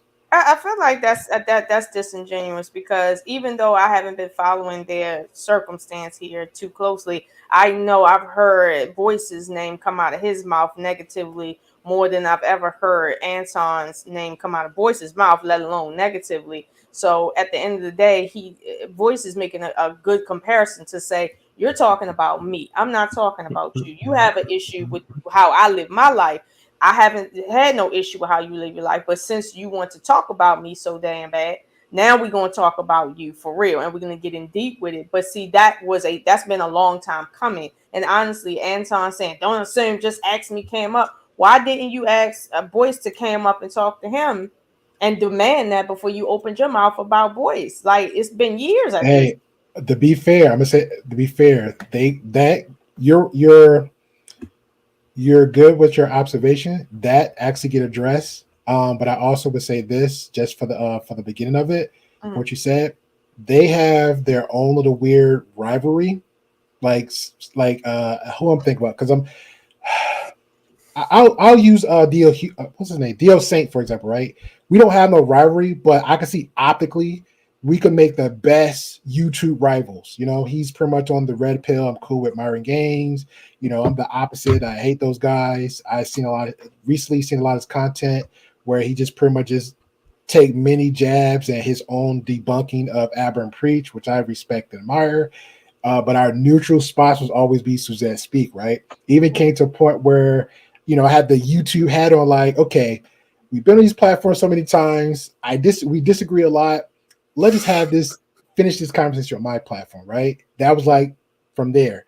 And from that moment, literally, we both lack it. We never even had a conversation except for on their platform about whatever discussion.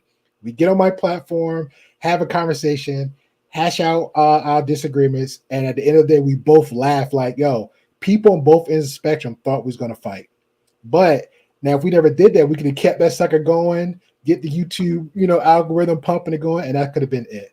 But unfortunately, me and DL have like a actual heart and some morals. Like, it ain't that serious. It's not that deep.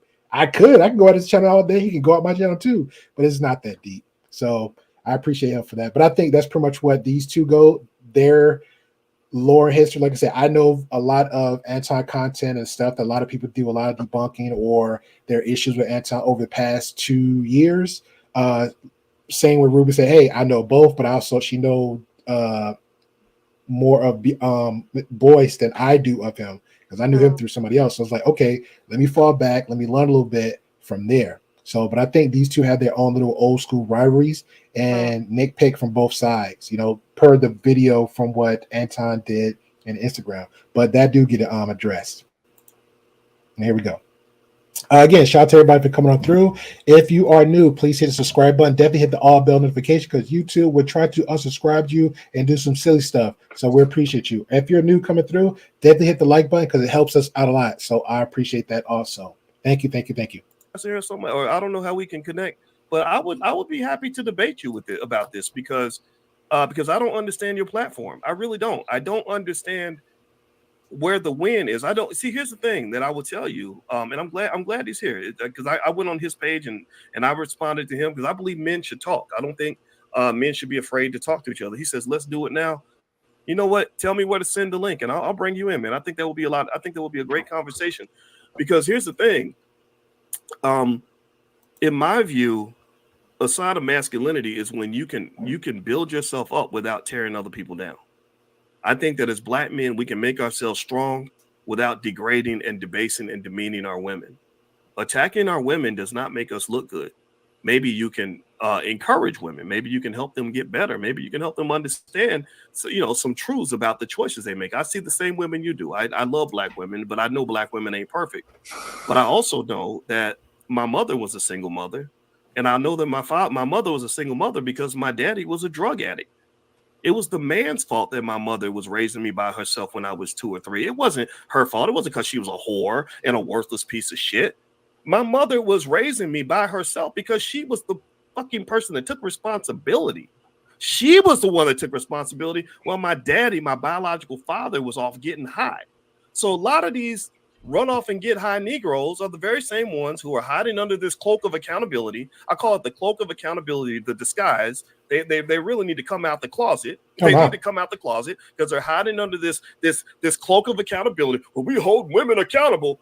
And these are guys that are just like my biological father, who was so busy getting high that he didn't take care of his son.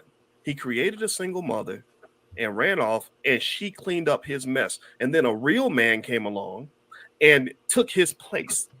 See, y'all don't understand the whole story. My father that raised me, who I give credit for being my father. I'm looking for Anton's comment. I want to bring you in, brother. So I don't know how we can get in touch, but literally, in fact, I'll give you an email. Email me at boyce@boycewatkins.com. You send me an email. I'll send you the link back. I will invite you right in here because I think. Just give a lesson one-on-one. No disrespect to Mr. Boyce. The man's on StreamYard. You could just go ahead and drop a link, make the announcement, not make the announcement like, hey, I only want this selected person up. This link is for this person. We're all that hooping and emailing and boyce.welcome.com. That's a lot. Well, when you have a lot of followers, that doesn't necessarily work. Because how many people? Yeah, how many people were watching them at the time? Mm-hmm. There was a lot. Yeah, normally thousands. Yeah. That'd be a bad idea to drop a link because Anton would never get in. There'd be 500 idiots, clicking that link saying, "Oh, let me in." Facts. Fair enough. I'll take that one. You'll get there one day, Angelus. We'll be there when it happens. Exactly. We'll be You know what? All right, that's for both of you. I appreciate that. The petty here is all fleet.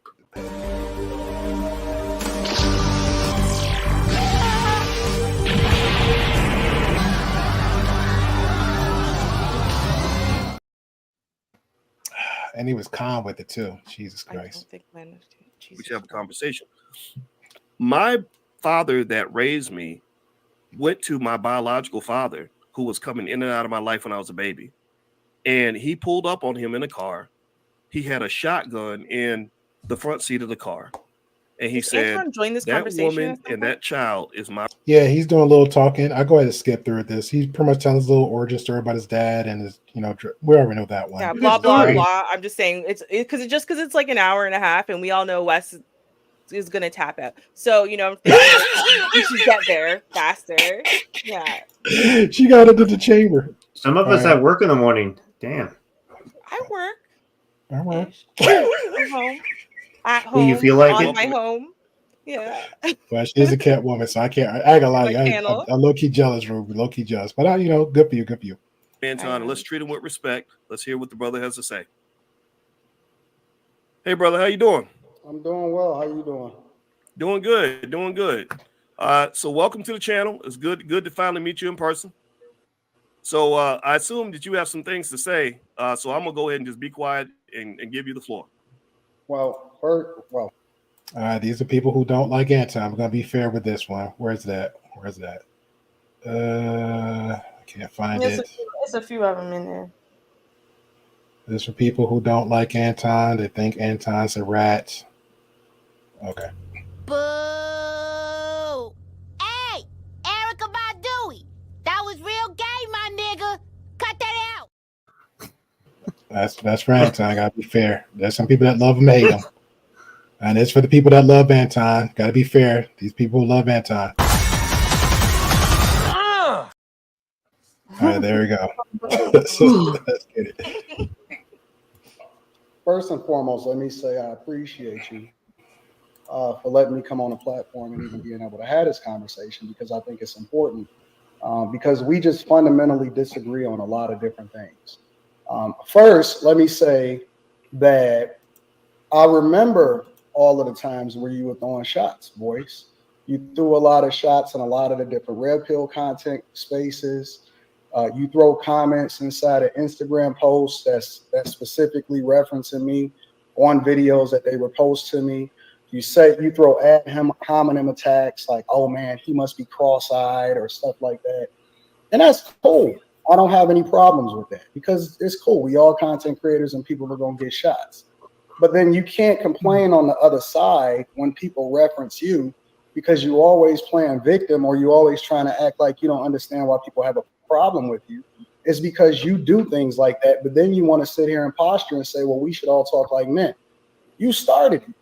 You absolutely started it. And so when other people start to get shine or when other people's message start to resonate with other men, then you throw shots instead of having a conversation with them. So I appreciate you for even allowing for me to come on a platform and have this conversation in the first place, because I think that, you know, you need to check that. You do a lot of that when you talk about empowerment, but you always throw shots at different content creators. But then when it's time to have a conversation in the past, you say, well, I'm not paying attention to it. I don't really reference it. It's not a big deal. I think that that's not right. That's not right, boys. And then you wonder why people. You actually make. Go ahead. I'm you sorry. made a great point. You really exposed me with that because you're right. Hold on, he admitted it. I don't know. I don't think he's admitting it. I think he's like, because he starts off, you really exposed me with that. I think he's about to dunk on him. All right, we'll see. Right. Sometimes I go in the land of petty. Like I think, for example, that sounds like a mission of guilt, Wes. That sounds like a mission of guilt. It does. I mean,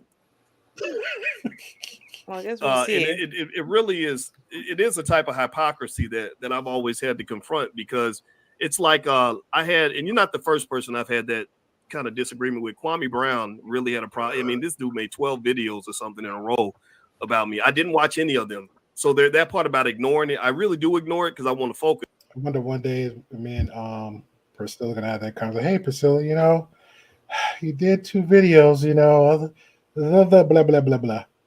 But if you really look at it, I said his name first instead of, you know, and I wasn't trying to insult him, but I said his name, he got offended, and that was the reaction. So you could be right. I've been accused of being a provocateur before. And so first off, I want to acknowledge that and even apologize for that. But this guilt, admission of guilt.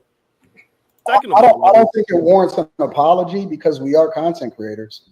The only thing that I'm saying is, you know, if you dish it out, you just got to be willing to take it back. I say a lot of things because other people are content creators, and so I'm going to critique their position on different subjects.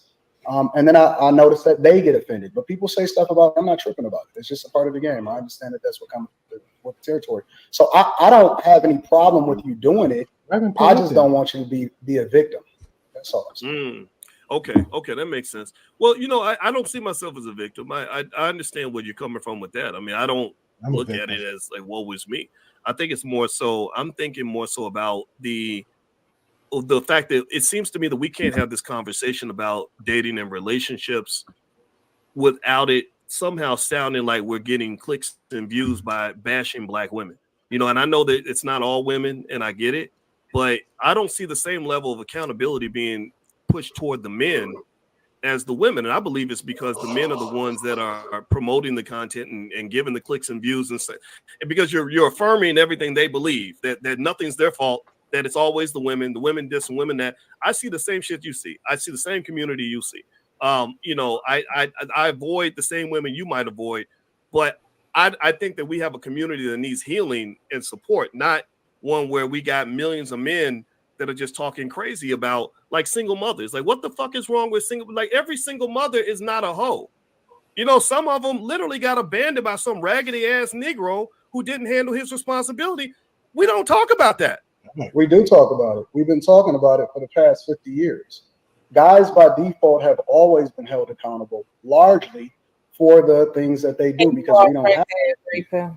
But when we speak, your thoughts? Okay, when he says guys have always been held accountable, and they're talking in context of making illegitimate children, I need to understand, how has the government held men accountable for making illegitimate children? I need to know specifically how. I can answer in one way, for example. So debtors jail became illegal. Like, you're not allowed to put people into prison for debt, and that is across the board, except for child support, which you can put people into prison for. So I would say that when it comes to that, I mean, all the things that they've attached to child support court, and it doesn't, they don't even need to have some type of notice that the man was ever even notified that he has a child, or that someone's trying to claim child support or whatever, before they pick him up, put him in prison. He loses his license, he loses his job, therefore, and then like his future, but also still owes this back child support or whatever. So I will say, and they've been doing that, for about 50 years, right? Because when they changed the child support system, and really with like zero notification, they didn't even have to prove that they mailed a letter of notification to the correct address. It was pretty wild what they were doing, and the women didn't even know that the system had changed to that extent. So when they were being told, hey, the government's here, they want to help you with your children because we care, come in, just let us know who the mom and the dad of the kid is. Yeah, but it's no problem, we're going to help you, we're going to give you food stamps and this and that, we got you. And then the women had no idea that some of that funding was coming from the fathers, and the fathers had no idea that this was coming for them. And so some of them were finding out decades later even. So I would say that that would definitely be a huge way that men were being held accountable, and are. I mean, an illegal thing that was literally outlawed in America, debtor's prison, has been brought back for child support. Let me ask you something, Ruby. What percentage of women, specifically Black women, qualify for social services? Qualify? Well, hold on. Is it that, do they qualify for social services, or they apply for social services? Because either way you want to cut that cake. I just want to know what percentage of Black women that actually apply qualify for social services. Well, see, that's the thing. I'm like, that's a weird question to ask. How many of them qualify versus apply? Like, are you asking how many, for example, are currently on welfare or food stamps or something that, the government would then obviously penalize the men with child support? Because like that's a slightly different question. I think the answer is like 20%. You said social services, or I'm sorry, repeat the question again. Public assistance, yes. Yeah, What's the percentage some Black women form. qualify for So public it could assistance? also just be just food stamps, or housing, or like something where they would then require like if a woman went to the government and said, hey, I'm in a lower level of financial earnings, and I need some help, and I have kids and whatever, the government requires you to name the father of any children that you have, and then they go after the fathers in child support court, even if you don't want them to. Like, it's a requirement. Okay. Last question. Have you ever been on TANF, public assistance, before? Yes. With Not in children? America. I'm in Canada, but yes. With children? No, I don't have any children. Okay.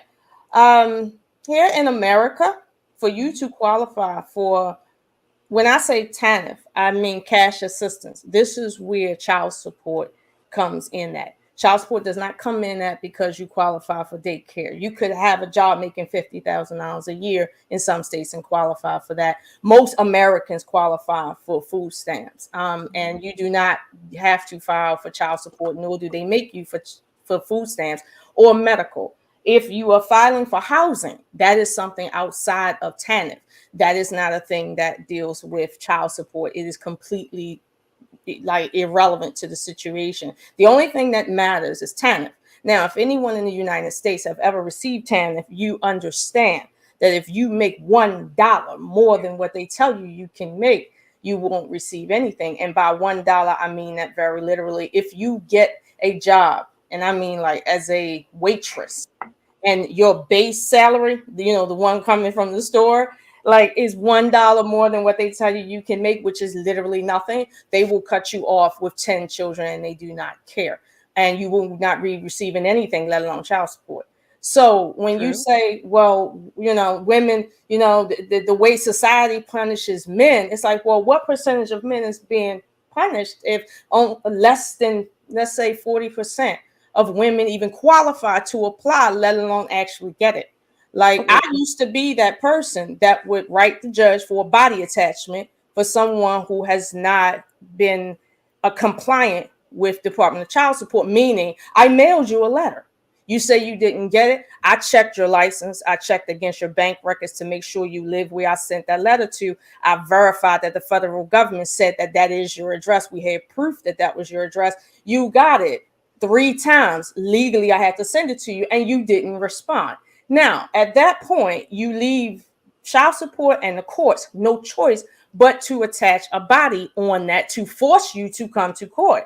Whether or not it's your child or not, you have to come to court when the courts say you have a summons. It doesn't matter what the court is calling you for. You have to come to court. That's a law in America. It doesn't matter what you're going to court for. So when you say that we have laws that hold men accountable, no, we just have laws here. It's not about holding men accountable. 40% of child support cases in my state are for women who owe child support to men. That's not accounting for grandparents, foster parents, or men. That's just 40%. And that's nothing to sneeze at.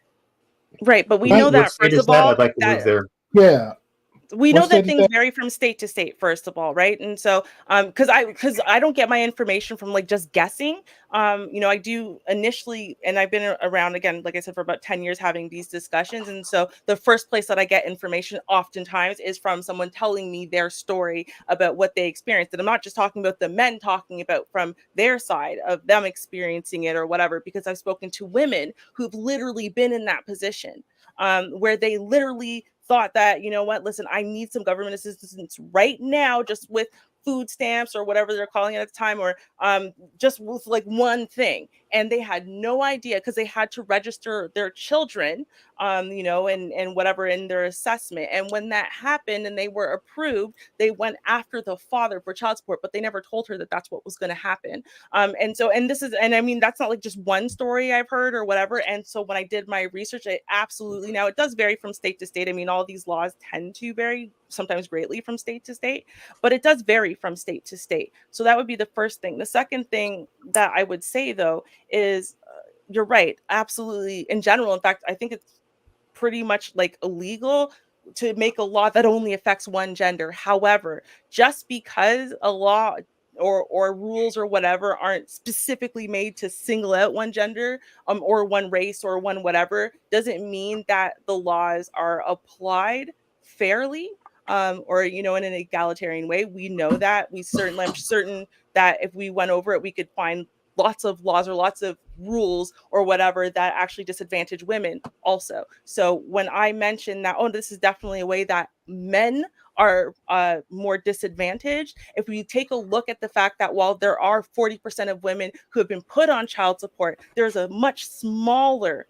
amount of those women who pay the child support or pay in full. And there's a much, much, much smaller percentage of women who don't pay for child support and then end up being imprisoned, which again, debtor's prison is literally was outlawed in America. So the fact that anyone is put into prison over debt is wild. Right now, the point is that this obviously can apply to both genders. Yes, but when it disproportionately is affecting male fathers who are put onto child support, right, then I can say that, yeah, this is something that the government is disproportionately affecting men, right? Just like it's disproportionate that men could be in this position just from someone pointing a finger at them, and they didn't even sleep with that woman. That's absolutely happened. They have been financially responsible for a child that is not theirs, and that they're actually forced to continue paying for the child even when it's proven that the child's not theirs, and they never signed a birth certificate. I mean, there's so many ways that we can say, hey, listen, the men are actually disadvantaged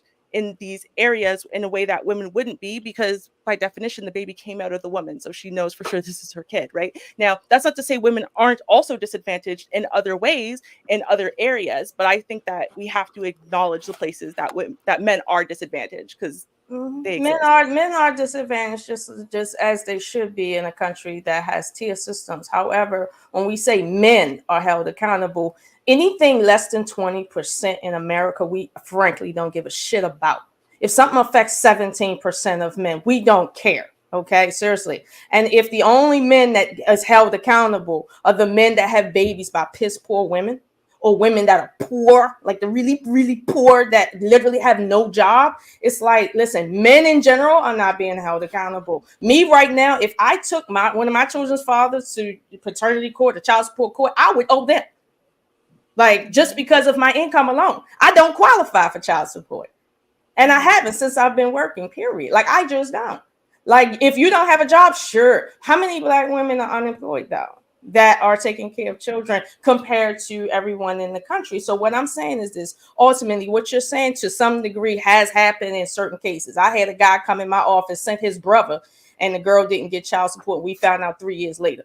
Okay, so like, stuff happens. But right now, as a conglomerate, if you have a baby and you just don't want to be in that baby life, nobody can put you in jail for that. If you pay your child support, or at least come to the office once a month to satisfy the courts, they're not going to ask you to be a parent. Legally, they can't force you to do nothing. You know how many women I didn't call my office asking me, how can you make him pick his child up on time or at all? He's paying child support. I have a court order, and I have to tell her, ma'am, the law doesn't care about that if he's a good parent. We're just enforcing the bank registry. That's it. Hold on, Like, I'm gonna let. I'm sorry. I apologize because Wes had to leave soon. He had a question, I thought, and then I want to bring somebody up because I have like a few questions too. Go ahead, Wes. Well, unfortunately, I think this is where overdependence on the government is like tying your shoes together and going for a run. It used to be years ago. Everybody lived in small communities. If somebody was not taking care of their family, that man was shunned from that community. They did not want to deal with him. They're like, you're not a real man. You cannot participate with the other males that actually do take care of their families and are trying to grow the community. And now, since with the growth of population, the growth of nations, I understand why government institutions naturally grow, but also we have incorrectly placed too much responsibility on the government. If you want it done wrong, give it to the government. They're horrible at everything. It's not what it's inherently a heartless organization. So this is where we do have a lot of problems with like a retirement fund. Retirement funds always being raided by the government because they have nowhere else to get money from. And then we have the childcare situation where paternity fraud has been going on for decades, and it's absolutely atrocious. And I've seen it where men almost have to go to jail because they're like, I never even knew I had a kid. And then they're like, I don't remember this woman. There was one time I got drunk, but I don't remember this woman. They have to fight for 3 years to get a paternity test to find out that it's not their kid. And it's like, well, do I get my money back now? No, you got to keep paying. And absolutely ridiculous. And I've known other guys that have actually, especially early days in the military, they found out a few years later, like, hey, where's my pay going? Where's child support? What are you talking about? I have a kid. And they're in the situation where they're like, I want to pay the support, but also I want to be a part of my child's life. So now they have 18 years of payments that they are required to do, which they're actually okay with. But their argument is, why can't I see my child? I want to be a part of my child's life. And the court says, no, you can't do that because you weren't a part of the child's life for the first 3 years. Well, shit, nobody told me. So overdependence on government, the government's not going to do anything right, no matter any which way you look at it. So, and kind of to where Ruby's point partly was, one of the reasons why women are kind of more judged a little heavier than the males is because, it doesn't matter who comes together and produces it. It's always the woman that has to deal with it if it doesn't work out right. Fair enough. I'm gonna go ahead and bring somebody up, but I want to say this. It was something Shun said. I agree with Ruby on this one. It does vary in different states because two states come to mind. Shout out to Jersey.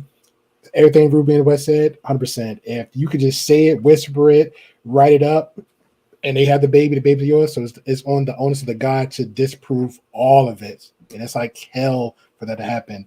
Alabama, my experiences here where I've seen where women was to revert what you were saying.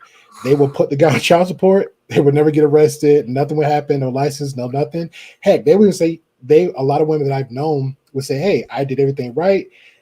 I don't even want to be bothered with it because he's just not even there as being a father. So I'm just going to do what I need to do for my kid. Then there's be other women say, you know what? I gave him a shot. I tried. I even went to the point of like, after years of like trying to put this child in his life to actively force him to actively be a father. He didn't. Then I put him on child support. And then when I put him on child support, they only gave me like $50, $40 a month. It's like, it's not even worth it. But is that what you call society holding a man accountable? No. Okay. No, because even myself, because when a lot of these women, because I said like, yo, put them on child support. And then when I heard the stories, I'm like, it's not even worth it. So then I became like more, then I became more of like the logical side of like, okay, well, you kind of get what you get. It sucked, but it's like, you got to deal with the consequences that both parties chose. That's why I'm like trying to, like, I understand where the nuances of it. Like, we can do this whole big, it's all the women, it's all the men, but it's so individual. Like, even us ourselves, either we're single with no kids, single with a kid, married and kept. Like, it's so many different avenues of this conversation where for some weird reason, everybody comes so in these huge boats together. Like, yo, it's all or nothing. And it's really not all. And it's really not nothing. It's just the cards you dealt, the choices you made on both sides, men and women, and somehow you got these little weird little comments. You know, I appreciate the chat, but it's not even the chat. You just got these weird comments like, "Oh, well, you got her legs open, so it's your fault." And then you got look at the guys like, "Well, he's a pookie, so it's his fault." And it's like, okay, how about everybody take some onus of this? You had to know he was a pookie when he coming to you, because like Ruben yourself saying, "Hey, y'all the women got that third eye." He's saying stuff to make you cringe. He said, but you just went that deep. And then you got the men like, man, she looked so bad. She just gave me a little brush. She gave me a little look, and I just got to get that pee. So you just have those type of subsect of guys and women. Just like, okay, that's who they are. But some people just fall for it. I'm human too. I fall for some dumb effery too. But I'm not gonna go to that effery to the point like, you know what? I'm just gonna have babies just because I'm gonna have a baby. Now look at me now. I'm gonna get married just because I'm getting married. Look at me now. So I don't know. Appreciate definitely appreciate my chat that adding a lot of context to conversation. Appreciate you keep it coming. I'm going to bring up a guest, Wes. Thank you. I'm gonna bring up the guest and you get your final things you want to say, sir. So let me bring up our guest.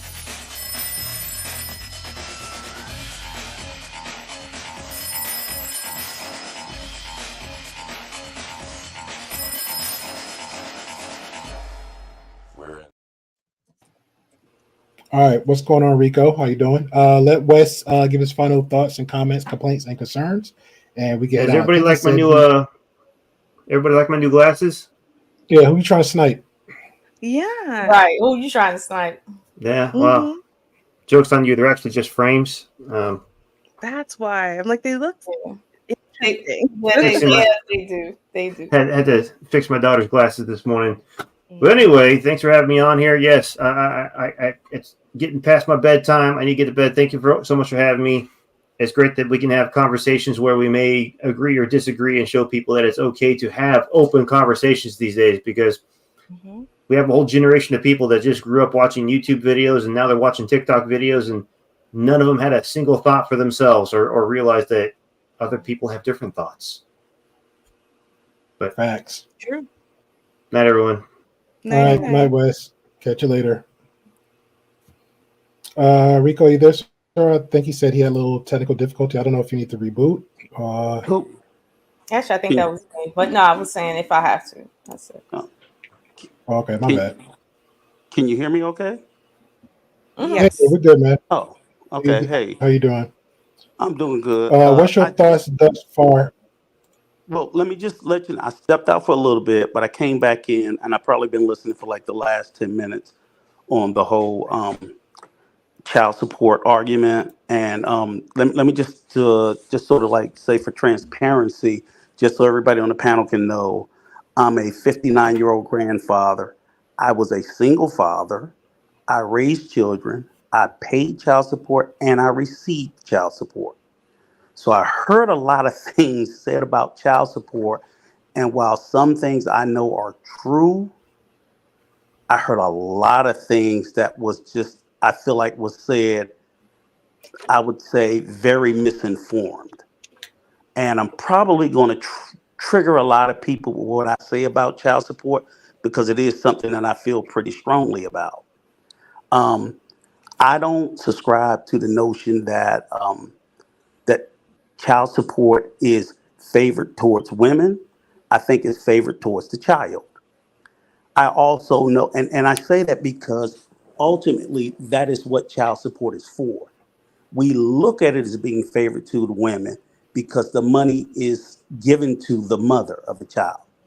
But I always ask people, if you got a 3-year-old kid and you're court ordered to pay $500 a month to the child, you're going to give it to the fucking 3-year-old? Who else are you going to give it to but the custodial parent of the child? It's just a crazy notion because typically you always hear guys say, well, I don't know, and you're never going to know what they do with it. But ultimately, that's the lens that they look at it through. They look at who is receiving the money because you can't give this financial support to the child. We know that. So we always give it to, if the child was in foster care or the state, you would pay it to the fucking state. No matter what, that you give it to the adult that's responsible for the care of the child.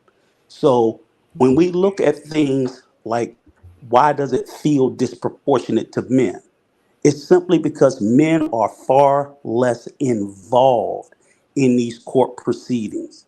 So it's not so much that they have that women have a wild, I mean, they do have a slight advantage. I give them that. But it's not like it's 90-10.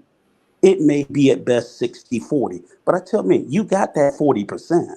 Right. Now, most men don't apply 4%. So now you've just tilted it 96-4, and then you cry the fucking victim, which is totally unfair. I tell most guys, most men, I've been a single father, and I'll tell people this. I wasn't a single father of teenagers. I was a single father of a fucking 2-year-old and a 4-year-old. And that's different. That's real. And I literally I tell my daughter, anybody, if that motherfucker asks for the kids, take them to them. 30 days later, they'll be back with them because you don't want that work. Correct. You say you do, but you don't.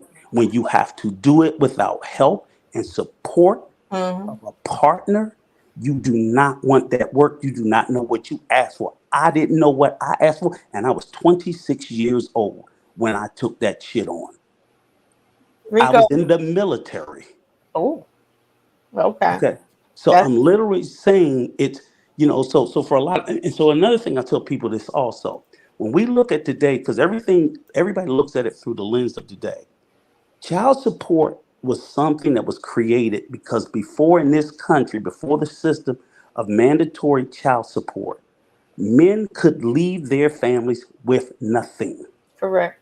So women and children were on the street begging, and there was no government aid at that time, or very little of it. So guess what they were doing? They were at churches begging.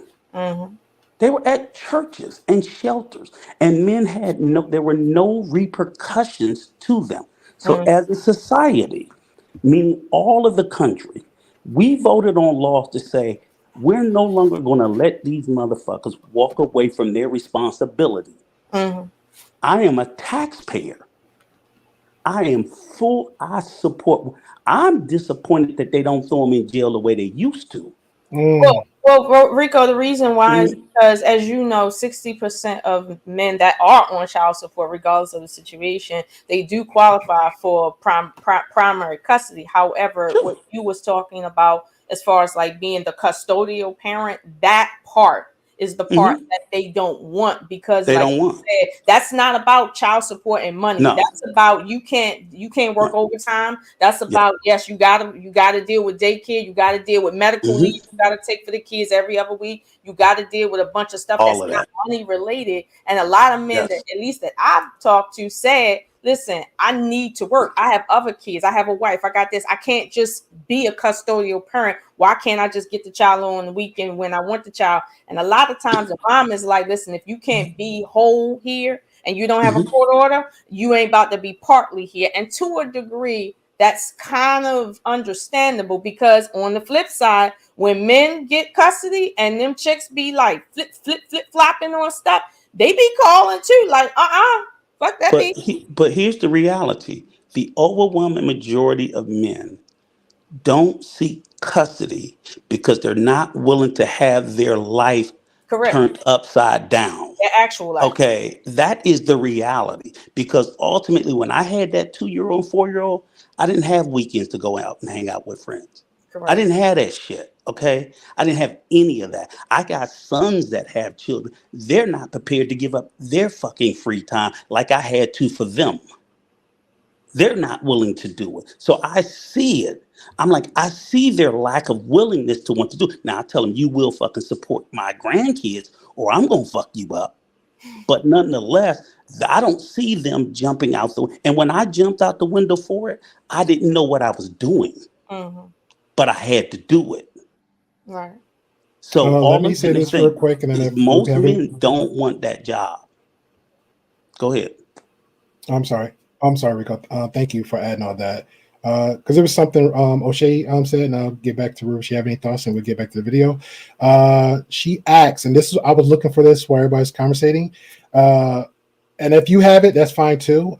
We can compare notes with that one. She asks, is there any percentage of Black women qualifying for public assistance? We pretty much talked around the nuance of that. I was trying to look for some bullet points. I came across 3 sources. Anybody? I'll put that in the description. Angela, can I just point out one thing, because I did hear you say, and I'm not definitive, but I'm almost sure I would say that you're incorrect with what you said about, because I hear people say this about a lot of states. We know that establishing child support is state by state. This notion that a woman can just pick somebody willy-nilly off the street and make him the father is just plain old bullshit.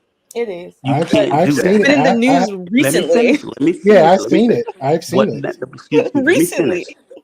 Listen, this is what I'm gonna tell you. Yeah. There was, for example, I believe in 2012, Michigan repealed theirs, and it still wasn't as willy-nilly as people believed. It was called by default. As Oshun said, when you are given a court order to appear in court for the establishment of paternity, if I decide not to go up, then the judge be like, fuck it, you the father, because you had an opportunity. So what we're saying is there are instances where some women have unscrupulously said someone's the father, made sure they didn't get served. But there's only 2 ways in this country, and probably 49, if not all 50 states, for paternity to be established. It is either through a DNA test, or it's either through a DNA test ordered by a judge, or what's called an affidavit of paternity, an acknowledgement of paternity. That means where you say, I'm that baby daddy. You said it. That's your opportunity to contest paternity. Let me finish. And if you choose not to do it, and you in the hospital, and you sign that shit, then you signed an acknowledgement of paternity. So they didn't just put it on you. You participated in that. Unless Which something isn't changes. addressing the thing that just happened in the news very recently. That's what I'm saying. Unless something magically happened that I didn't see in the last 3 years, but Ruby saying like just recently happened. I've seen it with the point where even my own mother's like, "Yo, if you have a child by this woman, you better like it," because she literally showed me a video. In I called her. No, I'm just because this is when I was residing in Jersey. She showed me she was harping on the fact again for the people in the spaces. This is a woman telling her son The cause and effect when you start sleeping around with unprotected sex with But women, right? what And I'm it's literally saying no. is Let me go ahead and land the go ahead, plane. go ahead. And I was using protection, but the same thing. I'm like, nah, this can't happen to me. I'm still like, this can't happen to me, but I'm still using protection. When I relocated and out the blue, she sent me this video just out the blue, lawyer stuff where the guy had sex with a woman, wasn't his, went to court, come to find out the woman had actually signed the name. We seen that too, where women just would just sign the name. So that's how she was getting assistance from the guy. He had to go out his way, relocate, because he haven't seen this chick like in a decade, come back to court and have this conversation and to show actual paternity after the fact when he was getting his check deducted, say, oh, the child is mine. And he's like, what? So it does happen. It may not happen where you've seen or somebody else seen it. But Or look what you said, Great Pill. There was I a know there was a somebody clerical signed the mistake. document. Somebody signed Thank the you. document, and That's all I'm saying. the state is not sitting there saying, "Oh, no, we what don't we're like saying, him." no, we're saying is there's women out there that will literally put a Okay, baby on a but I'm not. guy. But no, but I'm not saying that fraud doesn't happen. Fraud Yeah, happens fraud in happens. everything. What we're saying is you just can't pick somebody willy nilly and just point at them, and that's not the way it works. That has That's happened all though. we're saying. Now, can someone Literally cheat? just happened. I can cheat for every. Literally, we can cheat for everything. I can lie about everything, and through fraud exists. But and I'll go even one step further. Okay, I'm going to give you guys that it happened. At what freaking fucking percentage does this occur? It is I am so not. I see. minuscule. This is what triggers me, and it's not No. you. And let me Every time I have conversation, not every time I witness people in space. I mean, we can challenge it, but it's always come back to, let's say, right now, you're saying it doesn't happen, but then you're saying you admit that it's fraud. So obviously it does happen. Me and Ruben saying, hey, there's article news recently it did happen. Then now it goes back to like, oh, what's the percentage? It Great doesn't deal. matter percentage. The argument is it has. He No, never no, said I that. never He said it never didn't said happen. it never happened. I He didn't said say that's not the way you establish paternity. Right. I But the never thing said fraud doesn't happen. the thing is, here's the thing, because and I feel like to a large extent you didn't really actually address any of the points that I made. You addressed other points which I don't actually disagree with. So I guess you do disagree with the points I made, but the things that you brought up don't directly actually argue against them. But this point that we're talking about now with the fraud thing, right? That is actually the problem. The problem that I addressed is the fact that a woman can. Now, I'm not saying that, oh, well, hey, the guy signed his name to the birth certificate. He didn't ask for a paternity test. Now he's turning around later and saying, well, we broke up, so I don't think the baby's mine or whatever. Da, da, da, da, da. No, I don't feel sorry for people who get themselves into situations, okay? And who intentionally sign up for something like barebacking this chick, whether she's a girlfriend or not. Then you got her pregnant, and then she calls you and says, you got me pregnant. And, buyer's remorse, or hey, you decide you want to commit for a while and then it's hard so you want to back out now. No, I don't feel sorry for anybody who does any of that. I don't have an issue with child support as a concept. In fact, I think it's absolutely necessary, and I don't care who is a custodial parent and who's not. I think that the parent who's non-custodial should be paying child support. The end. Because again, as you said, child support is for the child, and the child costs money. We know, estimating wise, that all of your bills go up. You need a 2-bedroom apartment instead of one if you're, renting. You need, more water, more gas, more whatever, right? So everything goes up. And then kids are independently costing money. All of those things cost money, and he's paying oftentimes a fraction of what it actually costs to raise that child for the month. So it's not like child support. He turns around and says, I want to see that you didn't put my money towards nails or something. That's ridiculous, because who cares? Even if she did, your little money isn't even a fraction of what it costs to actually raise that kid for the month, 50%.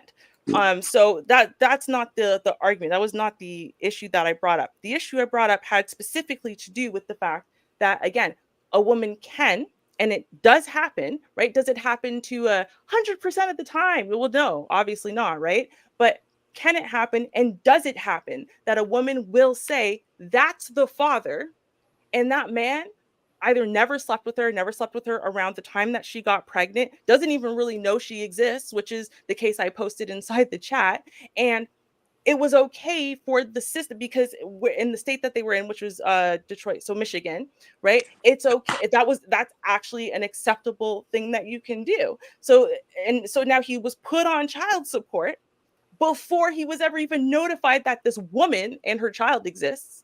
No one did any paternity tests. He didn't have an opportunity to sign anything at a hospital because he didn't know her. He didn't sleep with her. She didn't know. No, she just pointed a finger and said, you know what? That guy over here, he looks like he would be able to afford a kid. So I'm just going to point him out in the crowd. Like seriously. And the fact that you can do that, right? The fact that the system is not set up in such a way that at the very least there's enough checks and balances built into it that, hey, you know, can we get a DNA test in there somewhere? Can we get some type of, I understand. And here's the problem now, right? Is, oh, well, I tried to notify this person, but they're refusing to be served because some people can run forever. I know my uncle did, literally for his child's entire life. He ran. They knew where he lived and they would show up and he would just say, no, I'm not that person. And yeah, right. So people absolutely can and do that.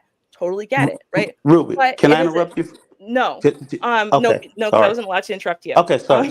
Sorry that I've been saving it up. Sorry. Okay, sorry. Go ahead. Right. And so it comes down to now the fact that, and I understand it's not a perfect system. It's not, but there doesn't any man, right? And a lot of these states that do not have that requirement that, hey, okay, we've got to have a signature on the birth certificate, at least acknowledging the fact that he was there at some point and, you know, at least took accountability and said, hey, I think this is my kid at some point, right? Or the fact that there's a DNA test, right? If you had those two things in place, I then would not say the system's disadvantaging men in that situation. I think it is a massive issue that you don't have to have any notification. He's not on the birth certificate. No DNA test has been had.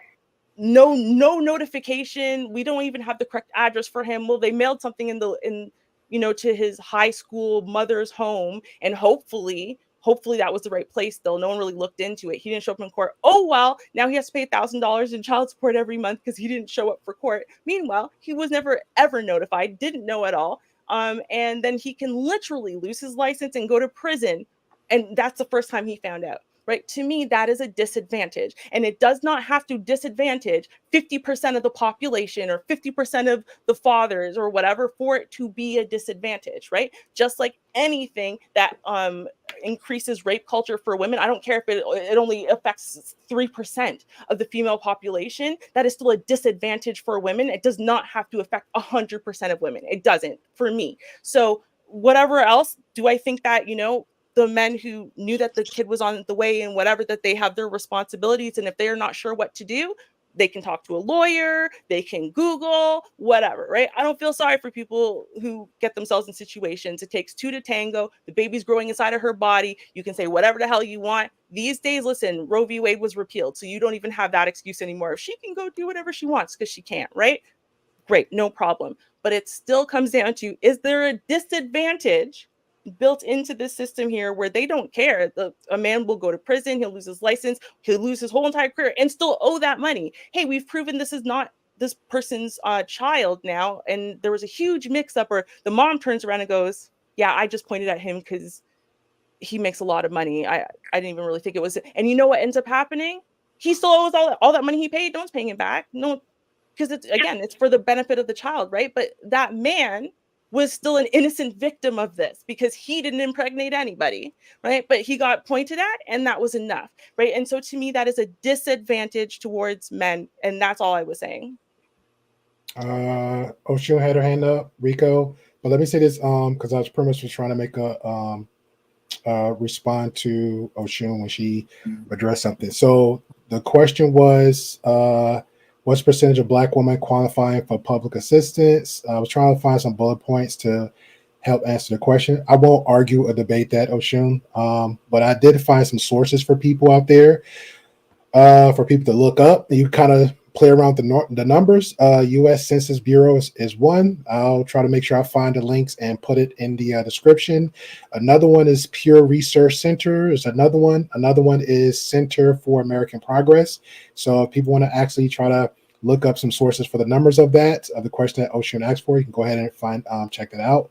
I'm just going to try to keep it brief. I apologize. So we get back to the video for the conversation. Ocean had a hand up. You go ahead. And Rico, if you had any response, then we can take it straight from the video. I guess. And let me just say this, Chris the Rebel. No, we don't do dip bounties. But if you like to make a donation, the mods can put in the Cash App. I am doing a fundraiser for a classmate of mine. She happened to be a mother. Okay, she's doing something for a daughter in the school, so it's a fundraiser for a daughter in the school. Okay, $25, $5, $1. I appreciate you. So we're doing donations. I did the same thing for Inky for her fundraiser, something she was doing. It was a very good cause. So this came up and take them there. I also will actually have a stream for a friendly bet I had with one content creator. Shout out to We All Lock and another friend out there who said he was down to have the conversation too. Apex. So that will be $120 in my pocket because I don't gamble, but if I do, I know I'm winning. So there you go. I will make sure the mods drop the Cash App. So Oshun and Rico, and then we'll get straight to the video. Okay, so what I want to say is this. I'm not arguing that circumstances that are weird in general don't happen within the system, right? Like there's little holes in the system that people can fall into. Like, for instance, if I point to Ruby and say, she assaulted me, we don't even live in the same state. We're not in the same state. We've never met. However, if I go to the court and I, sign a document saying, hey, I was assaulted, Ruby, and I got her name, she assaulted me. By law, they have to pull her into court.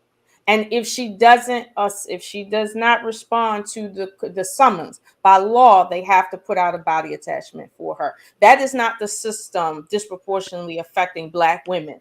That is not the law disproportionately affecting mothers or people that are innocent. That is just the way the system is set up. Now, if we want the system to be set up where you can't say anything about anybody, now we have a bigger problem.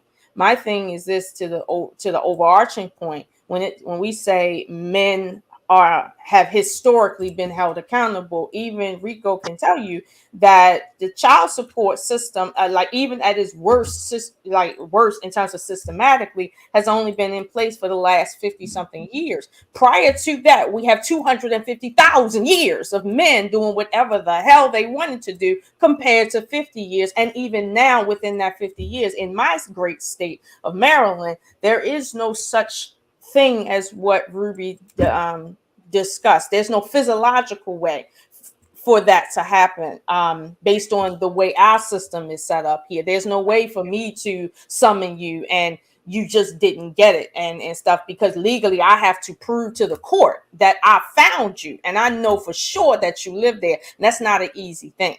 Like, it's really not. I have to make phone calls. I got to send letters. I got to get proof from the post office. I got to get proof from secondary sources before I can even ask a judge to see what's going on. So it's not an easy thing to get pulled into court. And it's not an easy thing to even lose your license. As long as you show up to the Department of Child Support once a month in my state and tell them you unemployed, ain't nothing they can do but just say he unemployed, you can be on child support for 20 years and not owe a thing. They won't take to be fair.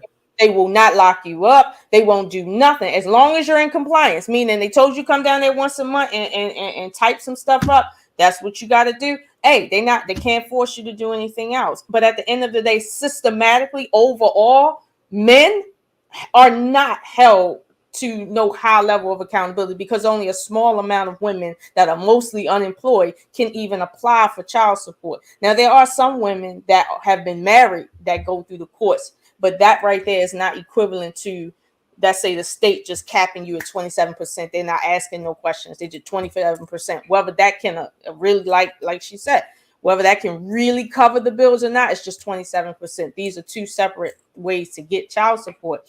But period, unless you're married, and only 30% of Black men even qualify under that, and unless you receive TANF, which means you basically are unemployed, Those are only people that remotely can even ask. So for the vast majority of the population, you're just out in the donut section. Like, you just better get it how you live when it comes to supporting your child.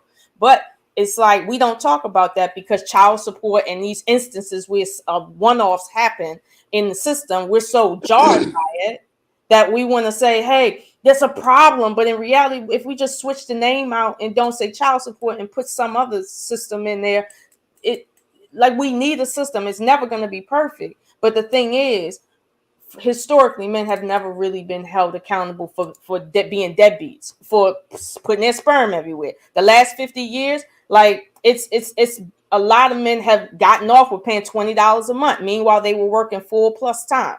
Like, that has happened too. But I don't see nobody complaining about, as a child now, saying, well, my father was making, I don't know, $87K a year, and they only asked him to pay $30 a month. That happened too, also. But we're not talking about that. So what is the point? The point is, let's not overly say society holds men accountable all the time. No, that's not true. I think it's what Rico said earlier when he said the 40-60 split, and the men only, let's say the men has 40%, but that's 40% men can use, but unfortunately the men only use that 4%, which goes from left. I think it's we can agree, disagree. I really want to go back to the video. We'll just leave it up to the chat and the people in the replay, because that sounds like another topic for another conversation. But you are right. Majority of people do not have these conversations. So I'm glad we're allowing this conversation to unfold and unpack the way it is, because it need to really be had. I'm going to go ahead respectfully, Rico, bypass it, because I don't want to feel like we're beating up this topic. No, but I just wanted to add something that was really important. I think it's very critical if I don't say it. No, go ahead. I just want to make sure that I respectfully and clearly, because I know earlier Ruby said that I didn't address her point directly. So I wanted to address specifically the Detroit thing. And it's not surprising to me that the state of Michigan would be brought up. The state of Michigan had what they called dad by default. That was the state in particular that I was talking about. That law was repealed in 2012. So anybody can do a simple Google search. When was dad by default repealed in the state of Michigan? So the case that I debunked this several times already. And it was true. Just make it clear. Just make it clear. It's not a debate. No. I'm saying I debunked it because it like COVID, it won't die, because it did happen. People continue to say it's still happening, and it no longer is. And the exception was, even in the instances where these men were fraudulently declared by a court to be the father, they were issued a summons to appear in court. They claimed they didn't get the summons. They didn't appear. And the state of Michigan at that time had a law that if you don't show, they would assign you paternity by default. So some of these fathers did subsequently sue these mothers for fraud. And even in those cases, some of those fathers were still deemed legally the father of these children. They had other recourses to recoup their money. So that's why I said there's a lot of nuances in these cases. I'm not saying that these things don't occur, but that no longer exists in Michigan today. So I don't want that to be left out there, so that people will be going around repeating that in the state of Michigan or Detroit, this still goes on. It was, in fact, the law. It was repealed over a decade ago. That's all I'm saying. All right, fair enough.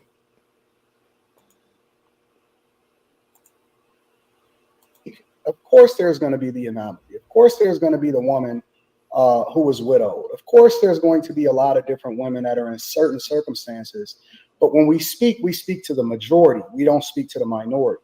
And statistically speaking, the overwhelming majority of women are having babies with a small minority of men. Let's say, for example, that you hold every guy accountable, because contrary to popular belief, I'm much harder on guys than I am on women. I am absolutely, positively dedicated to building men. As a matter of fact, I'm an advocate for dick discipline. I don't advocate for guys to be out here spreading their seed. I'm a reflection of the thing that I advocate for. And I'll get into my family history in a little bit. But in a general sense, I'm much harder on men than I am on women. But we live in a society where women have advocated for equal. They've advocated for equal when it comes to what benefits them, but not advocating for equal when it comes to holding themselves accountable for the decisions that they make, right? So now that they have a platform, and we've let women have a platform for a long time, now that men are starting to speak to their issues, we have to call a spade a spade. And the reality is that I can hold every single guy accountable, and every single guy can clean up their mess in their life. But it only takes a percentage of 1% of men to then get with all of the women that then choose this exact same type of guy, have a child by him, but then they'll start to hold all men accountable for the idea that they chose wrong, because they know that they should not be opening their legs and carrying before they marry. And so when we start to have these conversations, we have to have them holistically. You can't just say, okay, well, what about the guy? We always talk about the guy. We've been talking about the guy since the beginning of time. They won't even advocate for updating family court laws that were created at a time where women didn't even have rights to choose for themselves or be able to have the opportunities to have the jobs that they had. But they advocate against updating family court laws, but then advocate for making sure that they can choose and do what they want to do, but then advocate against being able to be held accountable for the decisions that they make. And that's ultimately creating so much chaos as far as the type of women that are then determining what's happening in our elections, the type of men that they're raising that ultimately is affecting what's happening in the laws that's happening in our schools. All of the things that we have as far as men being able to say, okay, well, I'm going to be held accountable for the fact that I chose this woman or I had children with this woman, which the overwhelming majority of single men don't have children out of wedlock. That's a statistical fact. More men don't have children out of wedlock versus single baby mamas. But then we advocate for cleaning up the community. I don't believe personally that the goal is to make sure that we remix families and remix the core of what it takes in order to be successful when it comes to creating families and coming together. I think that we need to go back and hit the reset button and start to say, okay, wait a minute. We shouldn't be having children out of wedlock instead of enabling bad behavior by saying, okay, well, wait a minute. Some guy should come up and clean up the mess of another guy. Because what about him? What about the guy that took care of his business, was on top of things, did not have children out of wedlock, made sure that he leveled up and took care of his business? If we care about him, why would we say, hey, you need to go and get with a woman that then messed up her life, instead of pairing him with a woman that's more closely or equally yoked with the direction of his life that he's going?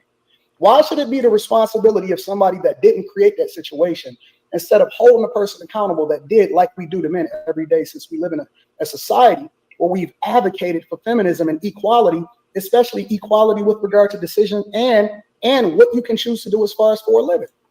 Why should guys have to bear that brunt instead of be held accountable, holding accountable the ones that's actually making the decisions to get pregnant? Agree, disagree. He mentioned something about the reset button. I agree to that to a certain degree. Shout out to Dustron because he got a better ears than I said. Y'all see that bait and switch? Anton said out of wedlock, then said single mother. This is why the stats are skewed. Thoughts, complaints, concerns? Rico and Shu. I think someone asked him sometime. I don't think they asked him directly, but someone made the statement. Another YouTuber. How should society or the government hold? Let's just keep it on the women for now. Single mothers accountable for having children. Like how should we do it? Because he's talking about they should be held accountable. Well, how should we hold single mothers accountable? How should we do that? What should happen? What does that look like? I think that's a lot, because we had mentioned earlier about just the cog within the government.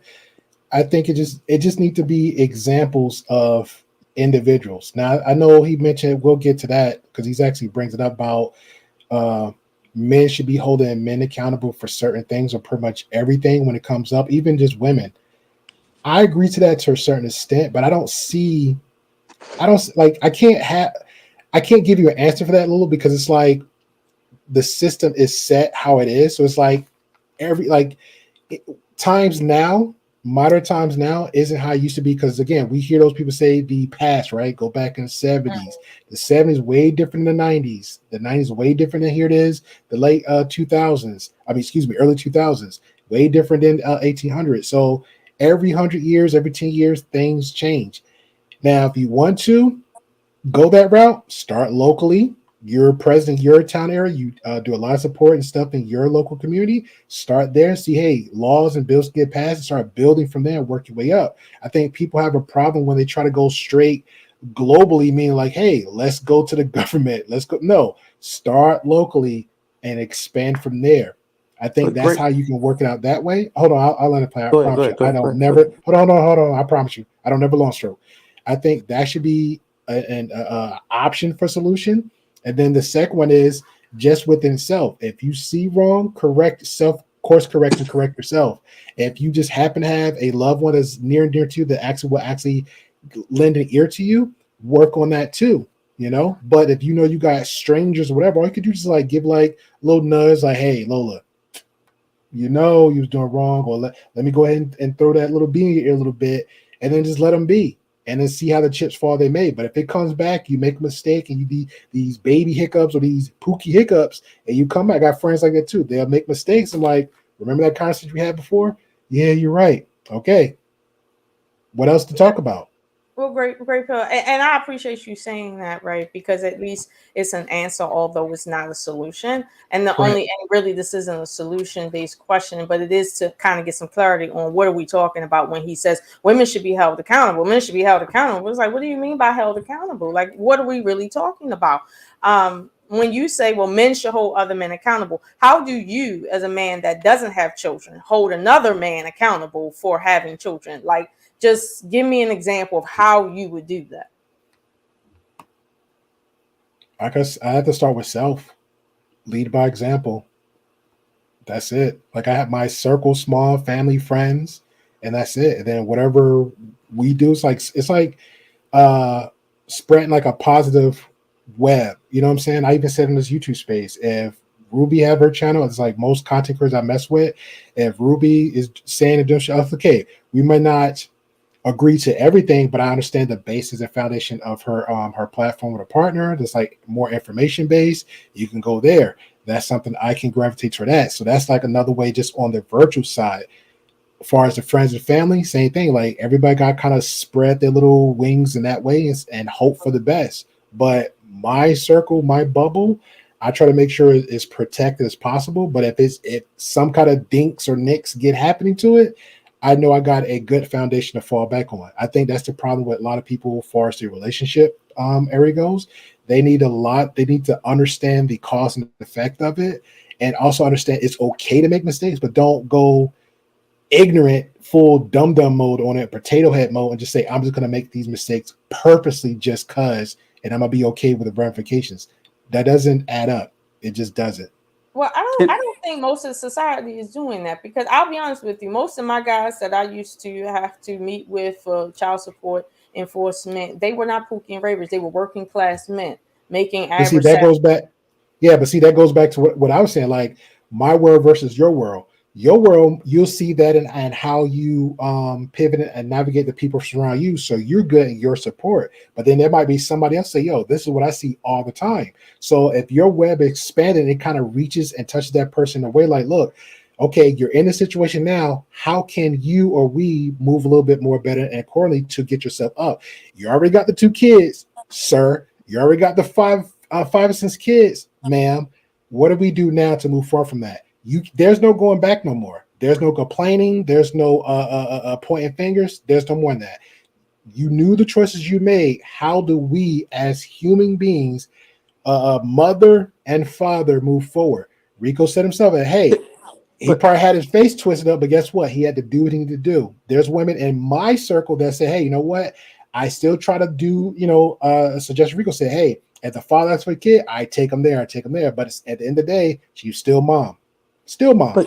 But can I ask a question? Because this is what's exhausting to me about it, and even and it's a way that maybe I think we should be thinking about it. Because Mhm. Anton, like most men, they proposition it as women. When I would say we're not talking about a women problem, we're talking about a poor people problem.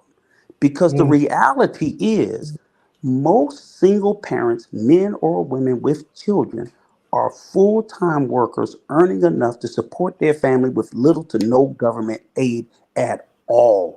Facts. So how are we holding them accountable? They're holding themselves accountable by living their life, supporting their families, just doing it alone. So what? So that's why I said the notion of it. I think when they say that, they're talking about a small subset of women and even men in some cases who live below a certain economic level, Mm-hmm. because they're not talking about the majority of women, to even include black women in these spaces. They're not getting any child support. They're not getting any government. I know so many. I'm in the same area as you, Onshu. I'm in Maryland too, right outside DC. All these black women working for the federal government and supporting their family, own homes and everything else. What the hell do you mean hold them accountable? They're holding themselves accountable. So when they paint the notion, oh, simply because she doesn't have a partner, that all of a sudden she needs some accountability, it's a crazy way to even frame the question or to make the proposition. I do agree, people who unfortunately don't make enough, they have to go to the government, but it still doesn't mean they're not holding themselves accountable, because we know Walmart and McDonald's have 40-hour week workers that still get food stamps and housing Correct. assistance. So what do we? So it's just the framing of the question always lays all this blame as if something's wrong with these people, when that's oftentimes not the case. It's only a small, hardcore group of people that they always hold up as representative of the entire black community, which is one of the things I despise about this fucking guy Anton the most. Jesus Because Christ. when it's someone rich, you don't hold that black person out as representative of the entirety community. He's an individual. When it's Mm, somebody ratchet, then it's the mm, fucking collective. I mm, don't accept that notion. mm-hmm. I just Yeah. don't. And that's what he's doing with this question. So if we reframe it and say, wait a minute, how can I hold Oshun accountable when goddamn she taking care of kids? What the hell? She holding herself accountable. What are we talking about? Fair enough. It's a silly Ruby, question. Ruby, have any thoughts, complaints, concerns? Or we go straight back to the video. Well, I would just say that oftentimes these conversations, this specific topic, is not really very accurate. It's very skewed. And the reason why is because they're going by census data, which really is only, or like, that type of data. And all that that's really recording is whether or not at the time that a woman gives birth, is she currently married. So if she's not Mm, married, then, oh, single mother, even if she and her husband just don't believe in marriage, right? So, or they don't believe in legal marriage. So they had a religious marriage. No, that's not going to mm, count. She's not legally married. Or maybe she's just been with her boyfriend for a very long time, or engaged but not married yet, or mm, whatever it is. And they don't count any of those stats, right? correct. So Correct. it makes it look like there's all these kids who are being born to single parents. Like literally, I'm alone. I'm gonna go home alone. I'm raising this kid alone, and that's it. And that's actually not the case. Um, Mm, and like, I mean, that actually, when just from the little censuses, like the little data type that they collect, trying to get a more accurate picture, it's the rates even in the black community, because a lot of people like to say, well, that's not the black community specifically when I say 71%, which it's not, right? But the rates are closer to like 50% of children are currently in a two-parent household. Whether it's their biological parents or like one of their biological parents and a step parent or something. So we don't actually have the information. It's a major problem where, a lot of the blame is being foisted on women because it's the only data we have, because women mm, give birth to the children. So, we don't have a lot of data on this. Is why, like, it was ridiculous when they were doing that whole, I can't remember what the percentage was, but it was like 80-20, where like 20% of the men were impregnating 80% of the women, because we don't have the data, right? Where's that data coming from? People are just making it up. We don't know, because all we Mhm. know, if a woman wasn't married at the time that she gave birth, right, that she was single and she gave birth. We have no idea. They're not tracking the men to see how many children do they have, how many women came in this week, this month, this year that were his, like they're not tracking that. So everyone's just like making stuff up. So I just find it's not helpful. What are we solving by mm, saying this when we know for sure it's not giving us all of the information. And we Mm. also know that just because people are in the two-parent married home doesn't actually mean that their two-parent experience is better than someone who is in a two-parent unmarried home, but that home is way more functional and happy and communicative and whatever. So I mean, I don't know. I kind of feel like this is just like a non-point. Yeah, I agree. Fair enough. Fair enough. Yep. Back to the video. Now I hear what you're saying. I mean, I think that if you want my take on feminism, I'm not really into any of what has happened in our community for the last 50 years, right? So you are correct in that the choices are being made in the wrong way. I think that where I want to kind of add to that and try to understand this better is why is it that we would say, for example, look at a child as somebody else's mess to clean up? You know, I married a woman that had 3 kids, as a lot of people seem to know, and it wasn't because the father was a piece of shit. It's because they got a divorce for whatever reason. I work with the father to raise the kids. I love the kids. I consider children to be an asset. I love, you know, I could have married. You know, you and I both are guys who have a little bit of money. You know how it is. You got a little bit of money. You could pick the litter. I could have got a woman 25 years younger than me and had a newborn baby. I just didn't want to have a newborn baby. I like mentoring kids. These kids have helped me make millions of dollars because they help me run my business. This is fun for me. So why is it that we would go out and tell men, don't be no step baby daddy. Don't be no, I think I used crash dummy or something like that.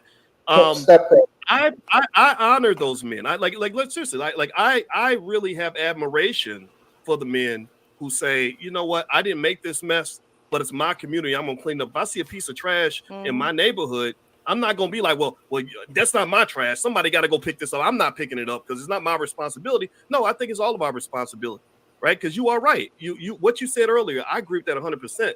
That the studies show that women are attracted to the top 10% of men. And you got some of those men that top 10% that fuck everything, impregnate everything, passing all the disease, all that, right? So that's got to be dealt with. But I don't necessarily always look at it all as just like, okay, all these women were just stupid. Sometimes they literally fall in love with the guy and they really think it's going to work out. And maybe their daddy nobody taught them how to discern between the two. I just think that attacking is not the best approach. I think that we can build without having a scapegoat. I feel like the single black mother is what's the scapegoat. It started with the Kevin Samuels thing. When he realized how many views he was going to get. Remember, Kevin Samuels did content for years. Nobody paid attention. It wasn't until he told that poor lady that she's going to die alone, which she probably already knew that shit anyway. That was when he started doubling down on that. And I'm like, why you got to go tell people they're going to die alone? If they know they're going to die alone, they're going to die alone. Let them deal with that. It's not our job to be like, well, because you are a 35-year-old black woman and you whatever, you're going to die alone. Why would we even want to be known for that kind of thing? She called in. What do you mean? She asked for the advice. She asked him for his insight. See, the part where you're wrong is that we don't acknowledge the fact that Kev had held men accountable for years. And he was much harder on men than he was on women. But see, we only want to acknowledge the part where people start getting offended because he started holding women accountable. See, your word choice is strategic, and I understand what you do, boys. You use attack instead of saying being held accountable. See, we don't use the word attack when we talk to men.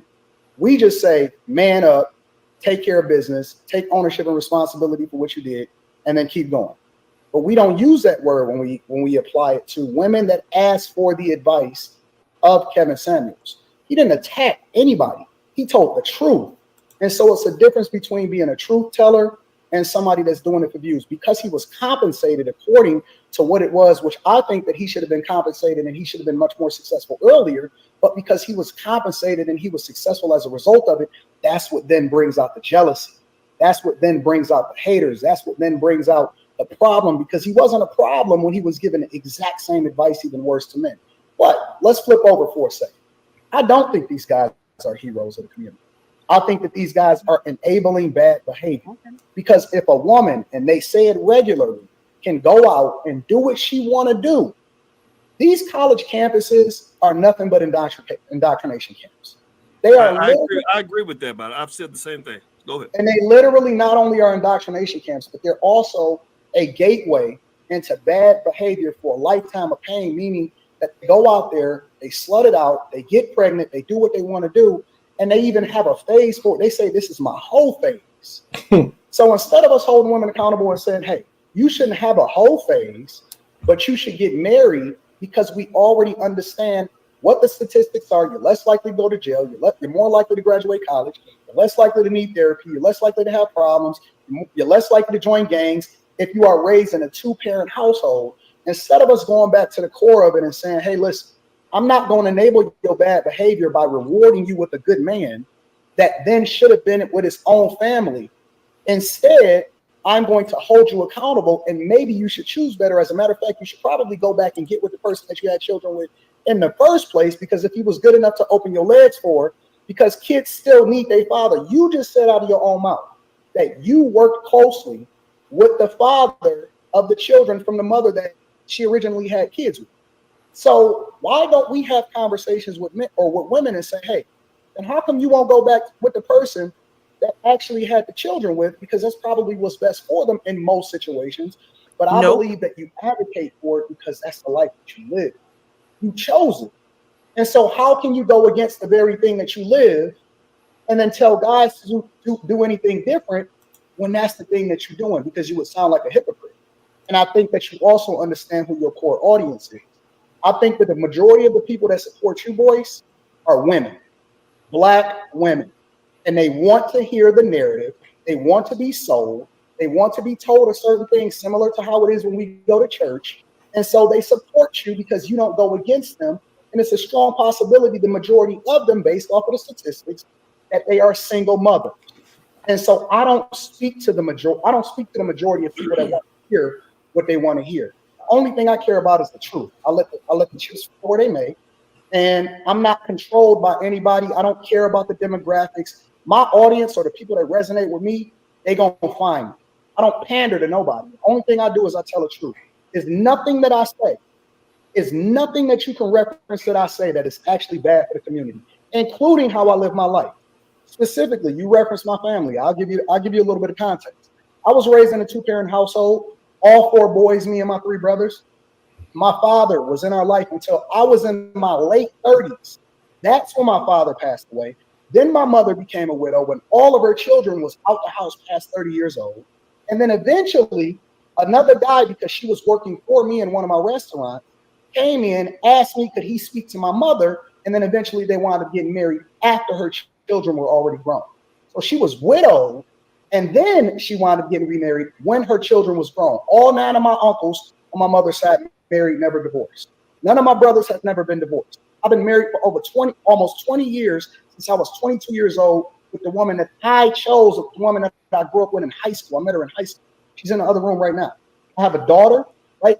My other uncle that's not deceased on my father's side, he's still married to the same woman. I don't come from broken households. I don't come from broken families. I chose the woman that I have. I have no scandals. I have no problems. I have no issues in my life. So when I speak, what happens is the reason why I live my life like an open book is because I want men to not only see an example of a person that's advocating for the thing that he lived for, but I'm a reflection of what I would want my daughter to marry.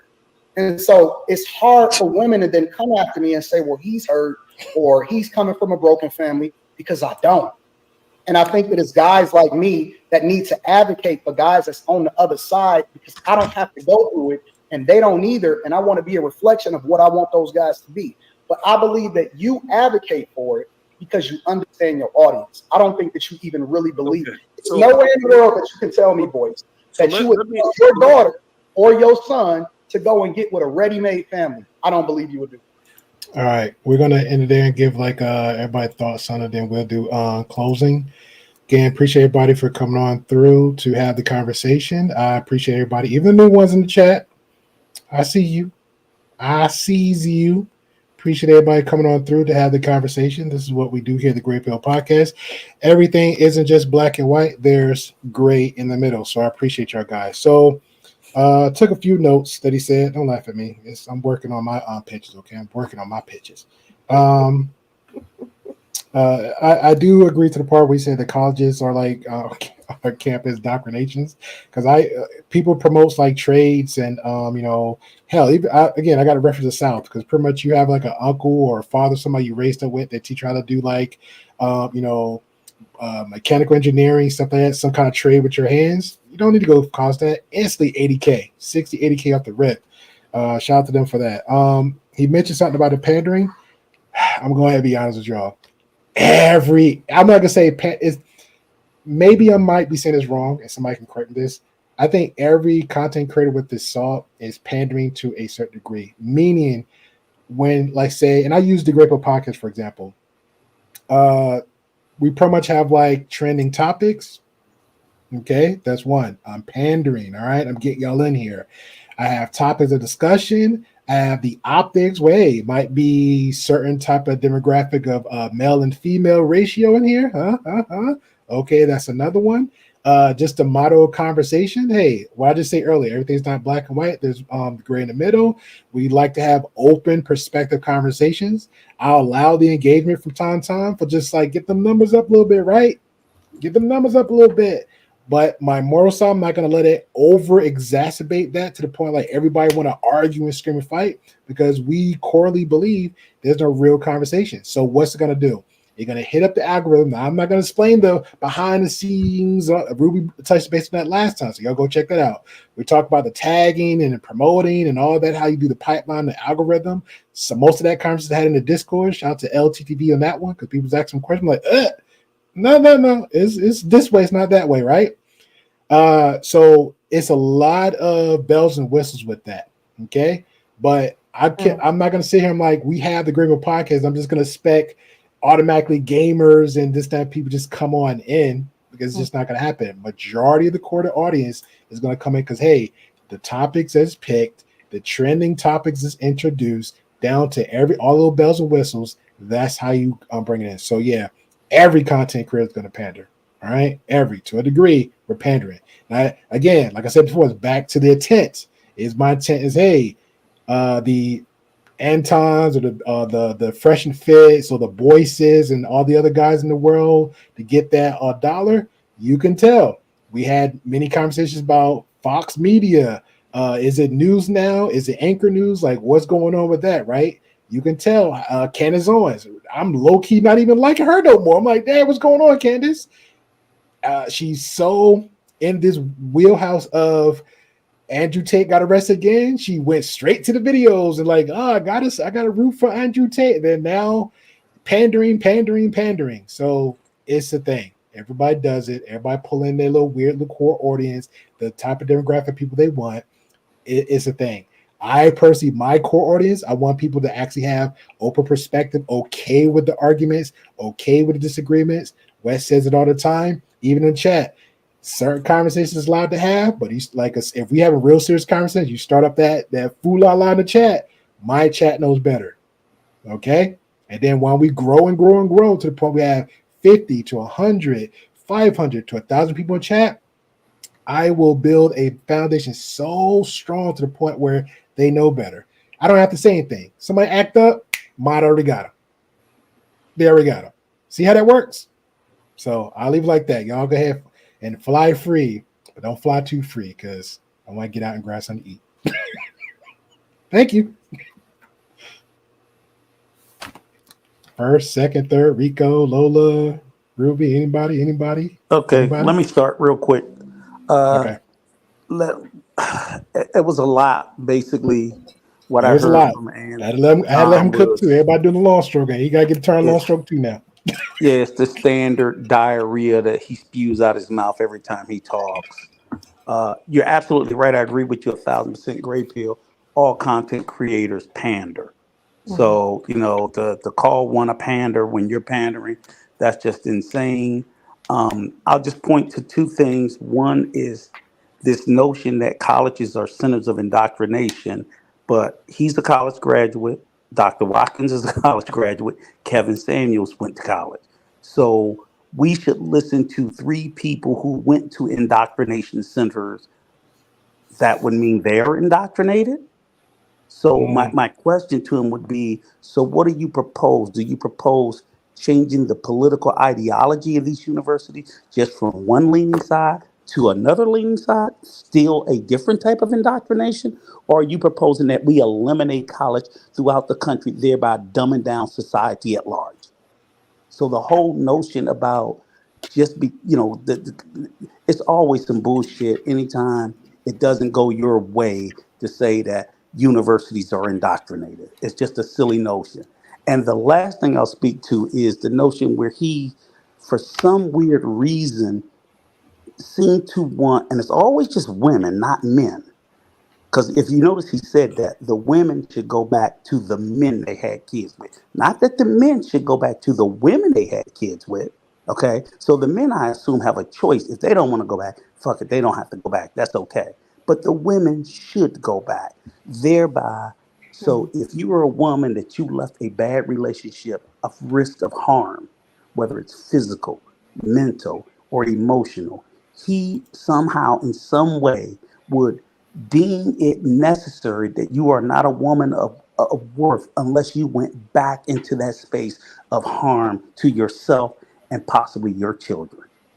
That is thereby causing even more greater dysfunction within your household, your life, possibly leading up to unaliving of yourself and so forth.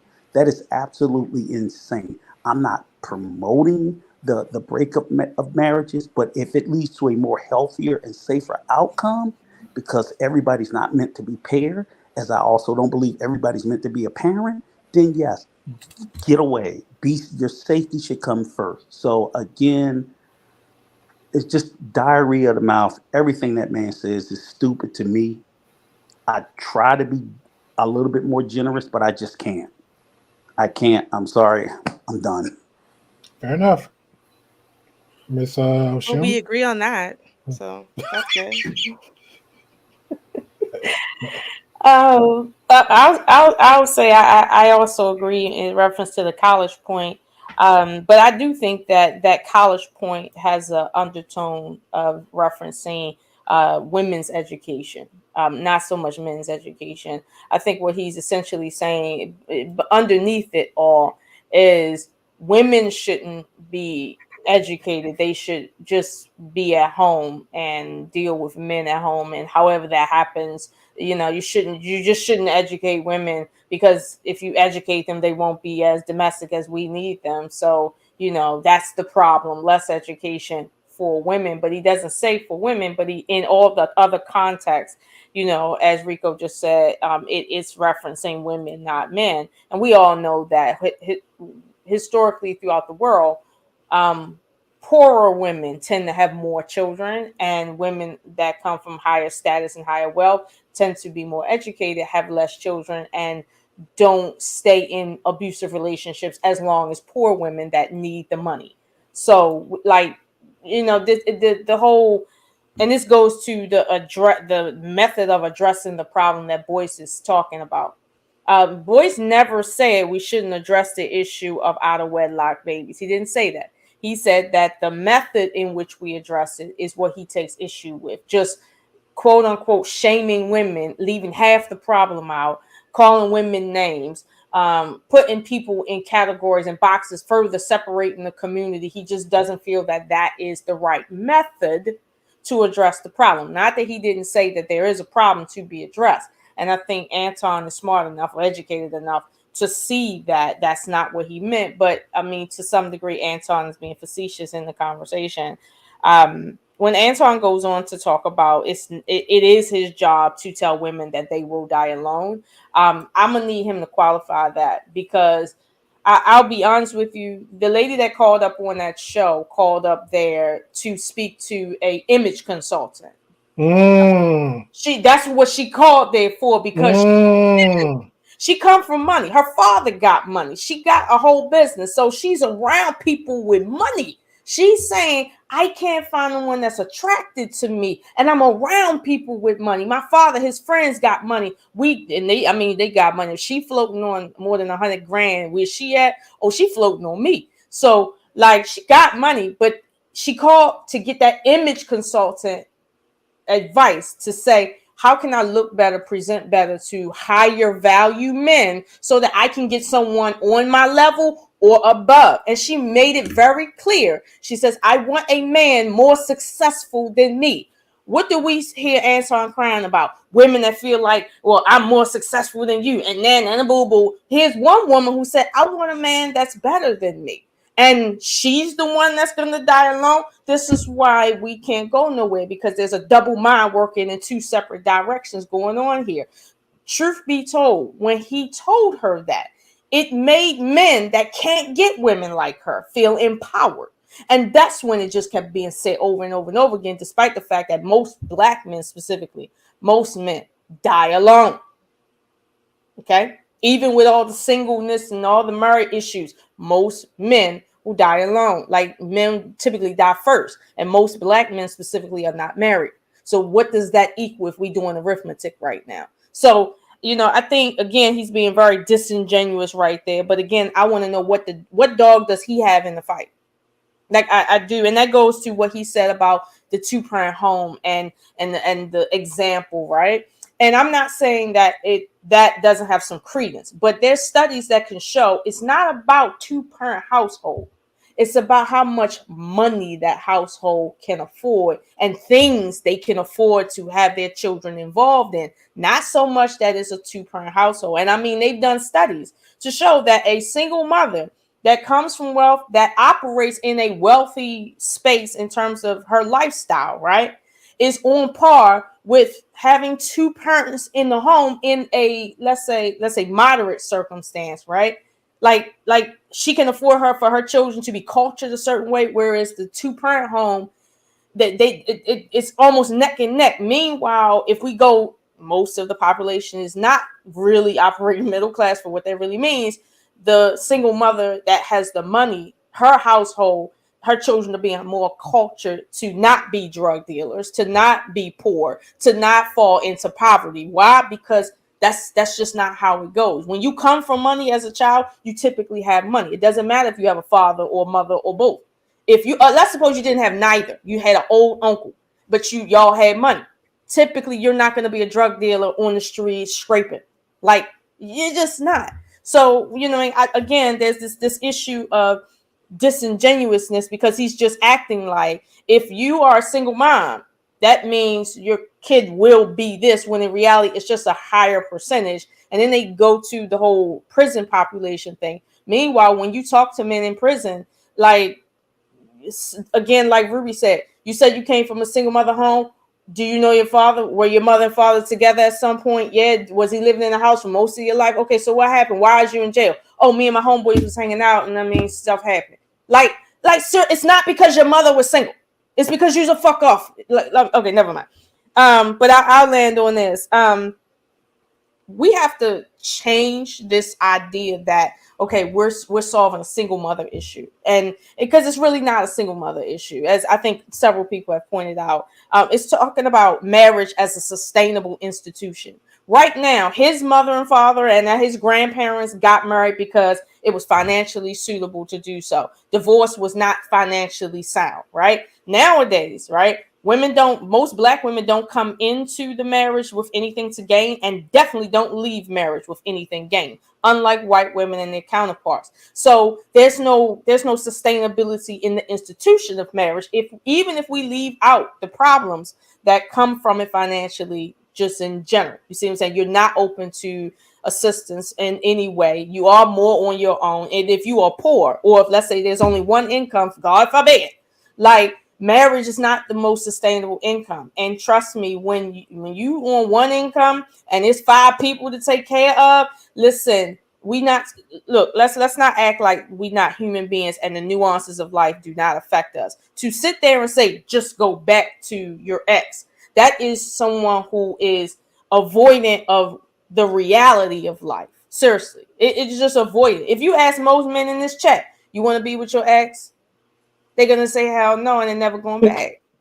Like, seriously. So when I hear married people talking like that, right, and they're not accounting for how society is moving, meaning technology, which plays a big part in how we choose people, where we live at, how we're meeting each other, right, plays a big part in how we deal with one another, right? And when you just leaving out all of the things that make up our experience as human beings, and you just want to say, let's go back to 1906.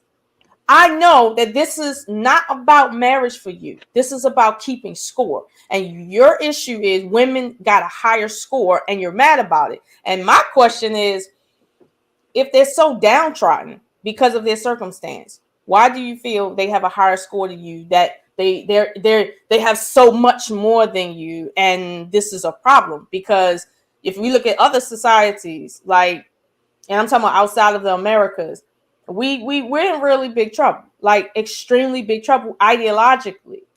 We just are. So Anton, I respect the fact that he's a grown man. He got a right to say what he got to say. But I'm gonna be honest with you, when I listen to him, it's hard for me to just sit there and not ask 1,000 questions to figure out what the fuck are you talking about. Like, seriously.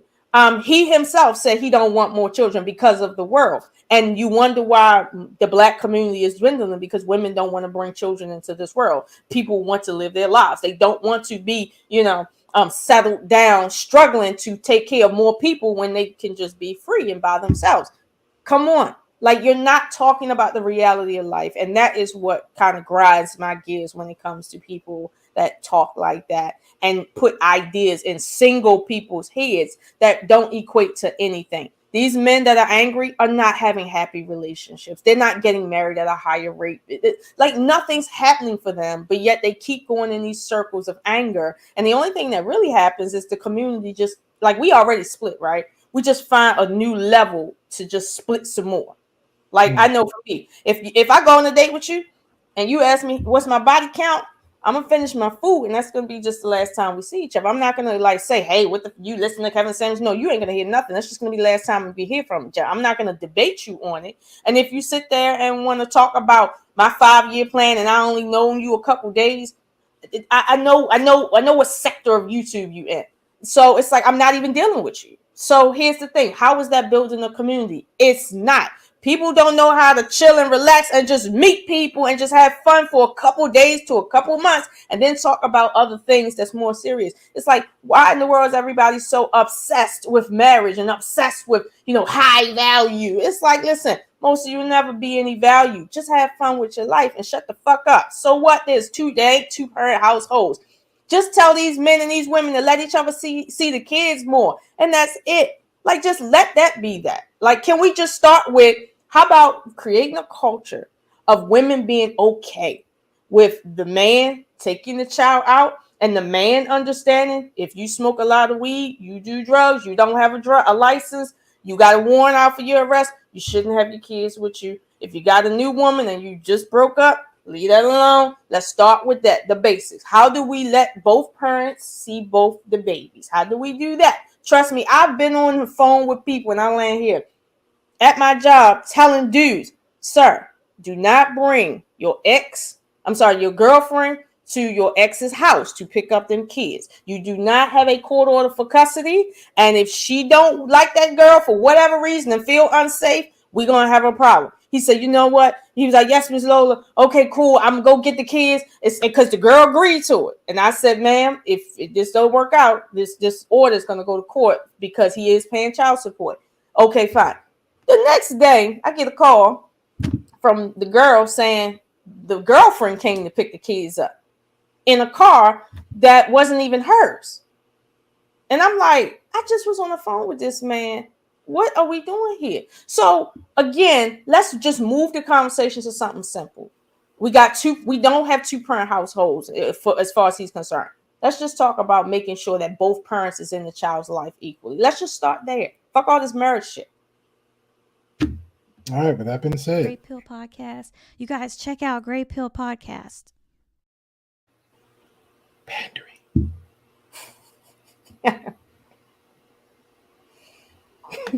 Right, go ahead, Ruby. Well, first of all, I want to say that, in my opinion, I don't think everyone panders. And the reason why I say that is because I don't pander. And the reason why I feel like I could pretty effectively prove that is because I'm pretty universally hated across most sectors, or at least disliked and definitely disagreed with. And it's because I don't actually agree with any one side of things. So generally my thoughts tend to be my own. My opinions tend to be my own. They tend not to align fully with anywhere. And they tend to align more so with my education, right? So but I think that I'm not the only one. Certainly, I think there are definitely a lot of people. I mean, I've seen people grow, change, and whatever in these YouTube spaces over the last decade, enough to see that there are certainly people who are definitely pandering, and I can prove they're pandering because what they were saying 8 years ago is literally the reverse opposite of what they're saying today. And they're saying it because they are literally pandering to literally make money, to literally be the next Kevin Samuels. I'm not kidding, because 8 years ago, that's where I was. We were all in the same circles. A lot of us were all in the same circles, okay? I was in Kevin Samuel's chat room because even though I personally, we did not get along. Did not like him. I have valid reasons. Anyone who knows me has seen the receipts on that. But I did think what he was doing was useful and something we needed. We needed a black man to talk to black male elders, to talk to young black men, the young boys coming up, and explain to them why just like the way they put themselves together matters, why the cologne matters, why da da da da da. And for all that we keep hearing in 2023, 2024, how much Kevin Samuels used to hold black men accountable, it's just the black women who don't want to be held accountable. Really? Then why didn't he pop off back then? Right? He should have, right? I mean, that's all he did. Not only did he hold black men accountable, right? But he literally was offering them so much help, so much support, so much whatever. And do you know what thanks he got for all of that? Well, he had BGS and a lot of people needing to literally be like, listen, he's not gay just because of this. He's not gay just because of that. He's trying to help you. You don't understand. This is actually a real thing. Image consulting, blah, blah. The way that the men came for Kevin Samuels is exactly the way the women came for Kevin Samuels. Because you know what? People don't like to have their feet held to the fire and for them to be insulted and for them to feel like they're backhanded. People don't like to be held accountable. People, not women, people. And you're seeing the evidence of that day by day, week by week, month by month. This is why, you know what? When I first got into these spaces, I could be in the manosphere because that was a place that I kind of like agreed with the most. So I could be there. I can't be there now. You know why? Because back in those days, they used to actually glorify stepfathers. And they were talking about the fact that we needed stepfathers. We needed good men. And only a real man could be a stepfather. This is what the manosphere was talking about. 2 men. And it was just this very small sector of like the incel sphere who would say things like, oh, these stepfathers are cleanup men and blah, blah, blah. And big names that y'all know today, big names, we're sitting there debating against that point. Who are now 8 years later to try to be the next Kevin Samuels are all in on, oh, the cleanup men and da da da, no stepfathers, even though some of them are stepfathers. Okay, so everyone's a little bit confused. No one seems to understand what the hell marriage is about. But like, do you blame them? You have 2 people, 2, not 1, but 2 people, 2, Anton and Poor Man's Podcast, that literally found their high school sweetheart in high school, married her, and are now having successful families with those women they're still with. Do you not think we desperately need that information in our community of all the places? Are they telling us anything about marriage? About how to have successful relationships, how to have successful unions with women? Are they telling us anything about that? No, because what they've decided is, well, you know what I'm going to do? I'm going to jump onto the single man, these black women ain't ish, nonsense train when they have valuable information to share. Why? Because right, that's it. It's all about profits, all about dollars. They know that married men are 40% more successful. They know it. They know that the reason why all them rich people out there don't care when they have to give, half of their resources or whatever to their wife, and then they just go get married again to someone else like the year after. They know the reason for that. They know it. They know the statistics and they live the life.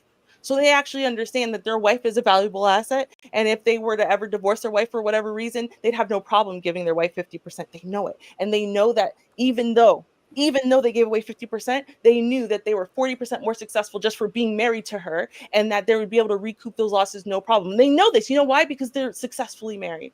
They've successfully put in that work. So they know all that information. They can give that information to the men. So why aren't they giving the information to the young men? Because rage farming and trauma farming is more profitable, right? That's all it is. Shout That's out to all it's about. It's ridiculous, right? And it's like the lack of intellectual honesty, the lack of it in the male space in particular is so devastating and destructive to our community, to a point now where they are literally questioning, like, men. They're telling men that they should and can and should walk away from their own children because their wife copped an attitude. They're telling men that, oh, well, she gained 50 pounds, you should leave her. So, yeah, I have heard that a few times. Not a lot, but a few times on a few channels. I have heard that. Yeah. they're really saying it. And it's like, so women ain't ish or whatever for having all these kids in single parent homes, right? This is what they're saying. Okay, fine. Even though we know from the statistics, if there is actually a good, healthy, happy step parent vibe in the household, actually that is good for the children. And obviously she wasn't with the father from early on. That would actually give her the opportunity to get that stuff for the father in from early on. But the point is, right, we know that. And we know that they're like, yeah, but the two parents who are biologically this kid's parents, that's the best way to go. And you're like, yeah, okay, totally agree. So if that's true, then why the heck are they then encouraging men to walk away, right? Or even to plan to walk away from their wives and their biological children, right? And those two-parent households that are so important to our whole community, right? Over her gaining some weight, over her not submitting enough, over her whatever. Like, what? It's not even like really deep things. Not like, oh well, she cheated or something. No. It's some Ruby, why are they telling men they need to pump and dump, i.e., do acts of procreation, knowing we have a condom wearing problem, but then talk about, oh, we know the kids and child support, and it's like you saying don't be with a baby mother, but you telling them to make baby mothers. You telling them not to respect women with children as viable options, but you're creating more of a community for your brethren to only have that as an option, but you think you're the leader when you can't even do basic math. Oh yeah. Oh no. So see, it's even worse than that, right? Because now women are trash for not giving it up to you on the first by the third date, right? Yeah. But they're also trash for having a body count higher than like 1. So no one has figured out that somehow or another that's not computing, right? The hypocrisy of it all, the idiocy of it all is mind-blowing. It's mind-blowing, right? So we're not actually really helping the community at all. They're definitely not helping young boys and young men who actually need some father figures and some advice and whatever. And they're coming into these spaces, some of them, and they're blowing up their marriages and blowing up their relationships, taking this dumbass advice. It's wild. It really is wild. And like, I mean, you're seeing it in Reddit and stuff. And like I've seen videos of boys crying, young men crying, because they thought it was for real. Like, yo, these men, they know, they're teaching me, and I look up to them. They're older than me. They wouldn't lead me wrong, and they blow up their over stupid. And it's just like, okay, my point is, right? Because again, I did spend a lot of times at the beginning beating up on boys, right? And I'm beating up on the other side, because this is why I said at the start that I don't like either of them, because I don't think that either side right now is being helpful to our community at all. I don't think they're being helpful. No one is really proposing solutions. No one is helping us work together to see each other, to empathize with each other, to understand each other, to not judge and try to tear down the other side, or to, you know what, listen, we're all in the pain and blame Olympic Games. I'm going to prove why I'm more right, why I'm more aggrieved, why I'm more of a victim than you. You don't deserve to be a victim because I'm the victim, right? Instead of us both like just recognizing, yeah, what I've experienced is screwed up and what you've experienced is screwed up. We're experiencing screwed up stuff. How do we now come together so that way we can just make it a little bit better? And I don't even mean as a collective whole. I'm just talking about two individual people. Two people. That's all you need. I don't need to solve the entire Black community. I need to solve my marriage. That's it.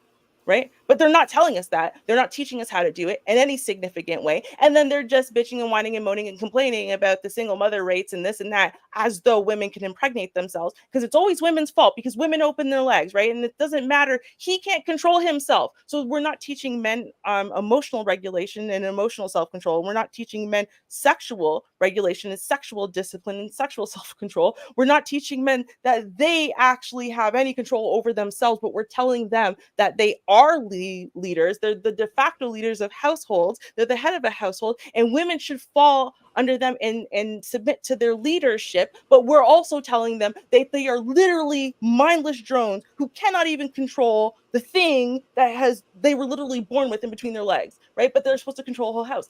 Like, what the messaging is just so destructive. And then they get up there like, well, I'm gonna tell you something. Like, I can't stand Anton. To be fair, like, he really gets under my skin. I personally can't stand him because he's been married. I was like, yes, finally a married guy. I loved Rita. She seems so cool. I was like, yes, a married guy. He's been married to his high school sweetheart. They got the kids. I was like, yes, finally. We need that kind of influence. And then I listened to what he had to say. And so he does. He gets under my skin, and that's probably what I'm sure y'all can tell. But it just pisses me off because every time we have an opportunity to do something a little bit better, to do something a little bit good, and to try to improve some aspect of what's going on right now between men and women relations, right? We end up turning situations into situations that it's like like I said, pain and blame Olympic Games. And you know who ends up being held accountable often? The children. The children are held accountable. When the father doesn't pay child support, you're not holding the mother accountable, you're holding the children accountable. When you're not going to go pick up your kids for visitation, you're not holding the other parent accountable, you're holding the children accountable. Like, we forget that when you tell people to pump and dump, right? And they've got to sleep with 50 people every weekend, whatever, to be men. And so then they accidentally create a whole bunch of kids with a bunch of women they don't even know the last name of, and vice versa, and whatever, right? Who is being held accountable for that? The children. The children. I'm sure the woman might suffer, the man might suffer. The children are the most being held accountable.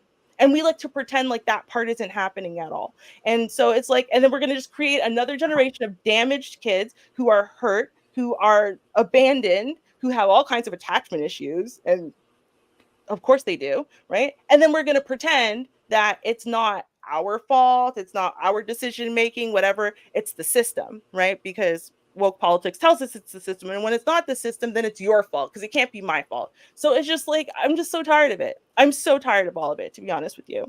And literally, I don't know. I have to see the rest of the conversation. I haven't heard it, but I just really feel like it probably got nowhere and we accomplished nothing again. So they became friends.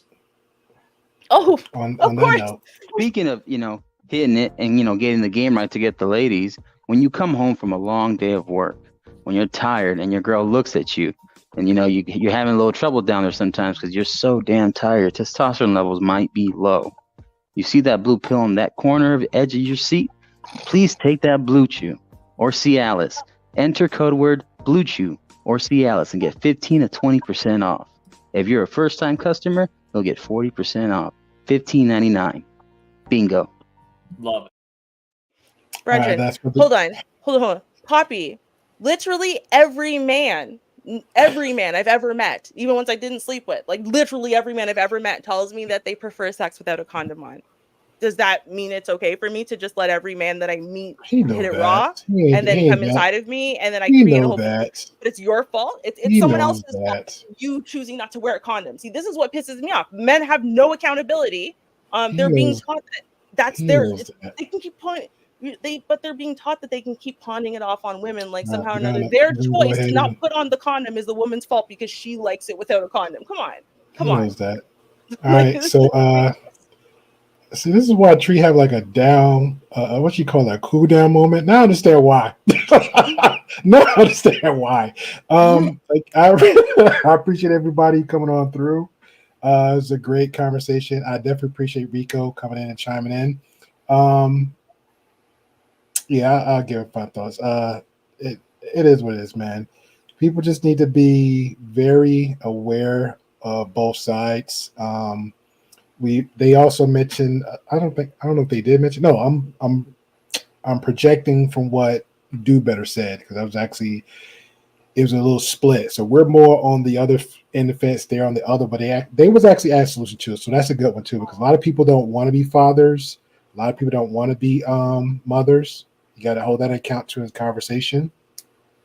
Here's the thing, man. I just don't know. It fathers me when I see people on the media side would say the shock jock. When I give the video clip, that was a whole that he was reacting to what Anton said. That's a whole shock jock type thing, and that's fine. It was the extra extreme of it. But when you actually sit down and have the conversations, like regular people's not really having. It's not really engaging like that. Like you're just not. Like I said earlier, I know a guy. I gave an example. For me, I'm like, really? But hey, that's who you love. You want the 5 baby mama? Hey, go ahead. Some people might say, hey, it's not optimal, and that's cool too. Then you have some women that say, hey, you know what? I'm the single mother, but there's women, no kids, and look, and there's a guy with kids. Hollywood celebrities do this too. Regular most slow guys does it too. So it's a thing. So Ruby, thank you, appreciate you like always having the conversation. Rico, thank you for chiming in. Oh man, your boy Austin Holloman, man. He trapped in Nicaragua, wherever the hell he at. No, I I think he in Cali. He can't get to Nicaragua. Yeah, They he's won't stuck. let him in. I He's on saw the that no-fly one. I list. was like, yo, that gotta be a conversation that one too. I gotta go Yeah, I solo saw dip him on that one. crying earlier, and I keep telling him, it's a privilege that they don't understand. You don't get to It go into got any so it country got you so want. bad to the point. It's crazy because like I keep saying it's passport bros and actually expat guys like yourself. Mm-hmm. So different. I reached out to a guy, he does nothing but content on that. And that's why I be Mm-hmm. telling people, you don't know who you know on the internet. You just don't No. know. You don't know. I reached out to the guy, literally quoted what Austin Holloman said as a question form to the guy. He gave me Mm-hmm. a whole extended conversation. He's like, it doesn't sound like what Austin is saying. And I was like, I Nope. already knew that, but I just want an expert to give me some words of that so it can kind of come back and regurgitate that. It's just so Mm-hmm. funny. Well, it's even funny just on that. Like, I think it was in the news, celebrity news. Ja Rule was barred from going to England to perform a concert because he has a felon. So people don't realize you just can't go to these other countries because you got a passport. Yeah, and last but not least, There are rules. for our favorite, passport bro, Jolly Somali Salami. Johnny Somali. He got belt. Yeah, he got. I don't give a crap about the thing. I'm going to butcher that name all day. Okay. He has no respect for me from top to bottom. Okay. He got bail, so he in the States. On stream, he's still acting up. So that just goes to show you how people is sick in the head and just really don't give two shites of anything. He'll never get back in Japan again. I promise you that. Yeah, that's true. But the fact that he did what he did affected us guys, even the most of the streamers that stream there. That added another notch on the belt. Like you got to cross this hurdle before you do anything. That's crazy. Yes. One bad apple. Lola, thank you. I know you came in last minute. I appreciate being very informative. Appreciate you adding the conversation. And Jesus Christ, you two ladies with the long stroke. But I appreciate you both because I had to apologize to Ruby. I had to apologize to Lola because she was saying something and it was a guy was like, I think it was on this platform. I think somebody was long stroke to the point where it was OG Speed. That man spoke so much to the point like he's not even saying nothing of nothing. It blew my mind. I thought about Lola. I have to see Lola on other platforms. And Lola, I got to apologize to you because I have long stroke women that do the conversating on here. And I say I have to apologize because I owe you apologies for the simple fact that at least when you long stroke, you have some actual information. You have some conversation at the end. And I was like, I try to even have, and I'm gonna be honest. I don't even, again, this is me now. I'm not even paying. I'm just being 100% honest because this is me coming out my. I don't even want both of y'all on the panel together. It's like it's Angry Ginger and Mandrell. If I put them two together, they wild out. I had them on a panel, and I was like, "Are y'all serious?" It was entertaining, engaging, but they were just wild. And I was like, "It's just certain two people you can't have together." Like, man. So me and OG Speed can't be on the panel together because Lola, I didn't want y'all. My bad. You and Ruben didn't want to panel because y'all. Ruby know how I am. I don't do the long stroking. I hate it. I understand it. So it's like, again, this is for people out there when I vet and I invite people to the panel. So I want to say this just for other upcoming content creators, people to see stuff as far as the optic goes.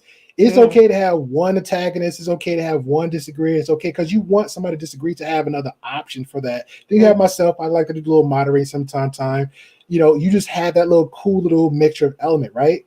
But I'm like, man, Ruby Longstraw is fine. She got the information.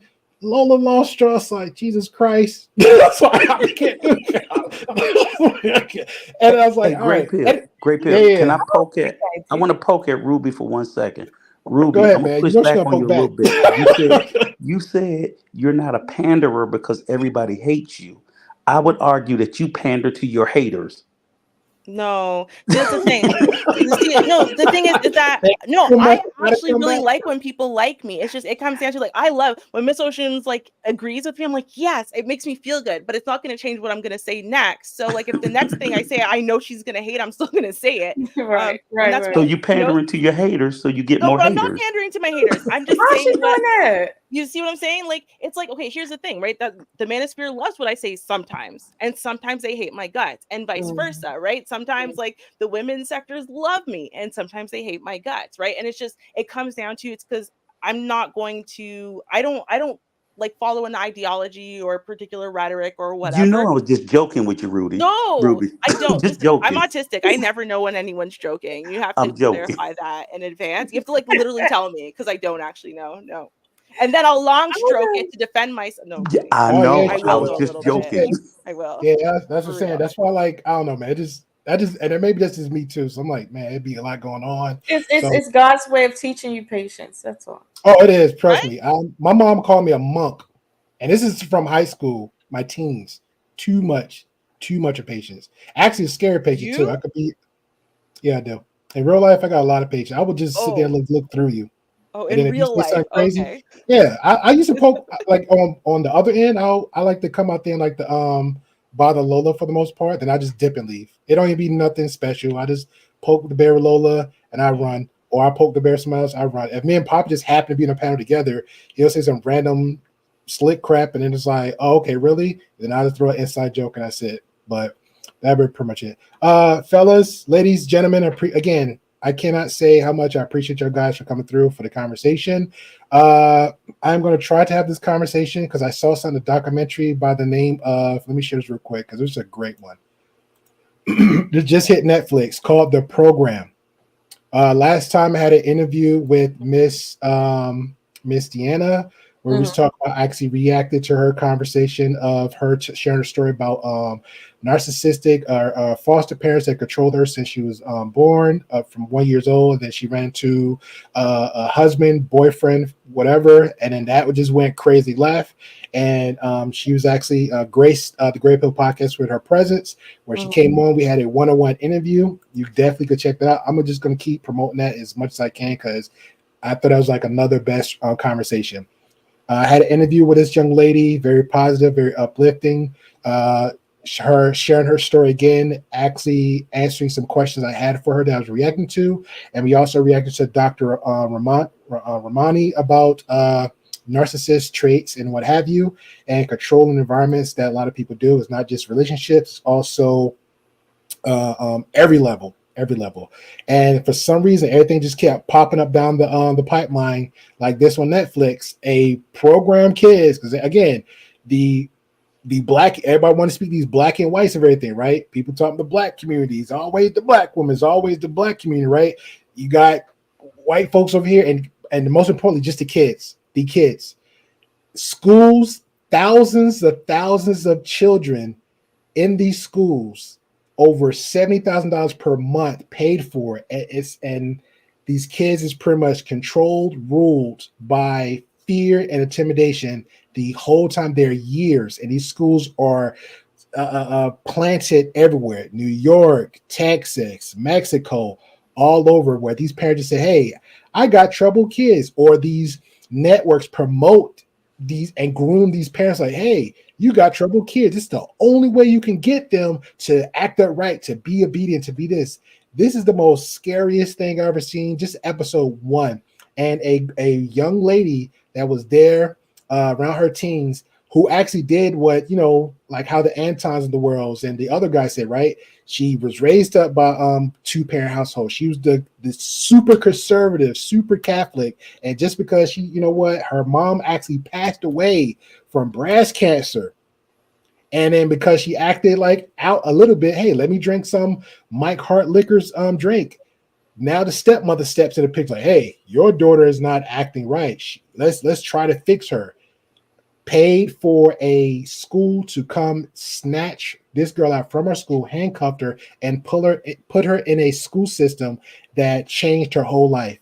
And once she got out, she did a whole document explaining everything from the beginning to the end. The most craziest, wildest story ever. This is why I say you have to be very careful with your kids. If you know you are not ready to have kids, don't have them. On both sides, men and women. I don't care, got the legs open or not, because men do try to force women to get their legs open. Think about that. Think about that. And then if you do, these good men, these pookies, you do have a child. Shout out to the Savvy Baby Mamas, because that was a conversation too, because he was the super pookies of all over the place of YouTube. When you do get these men that have these kids on purpose, stand on your responsibilities. So trying to have kids, but this is the most crazy story ever. So I'm gonna try to find a way and work this out to have this conversation, because this is just crazy. So thank you guys again for coming through. Did you hear the Paris Hilton one?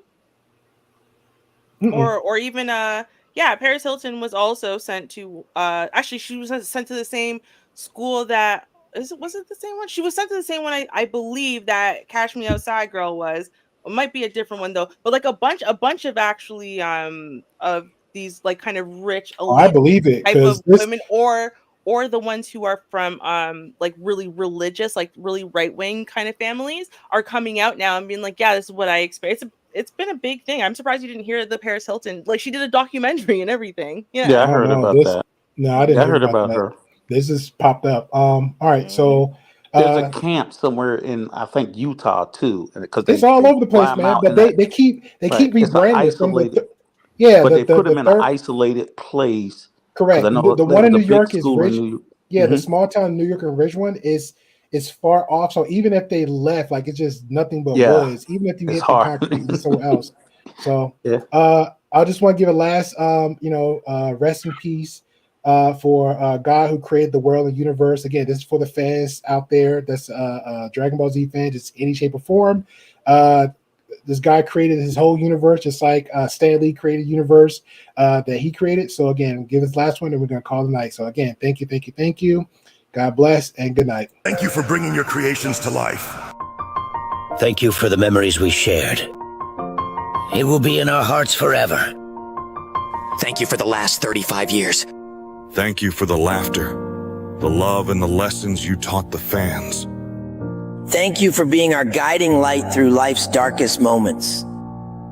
Thank you for the legacy you left behind, a testament to your strength and wisdom. Thank you for the moments we can no longer create, but cherish in memory. To our beloved creator, Akira Toriyama.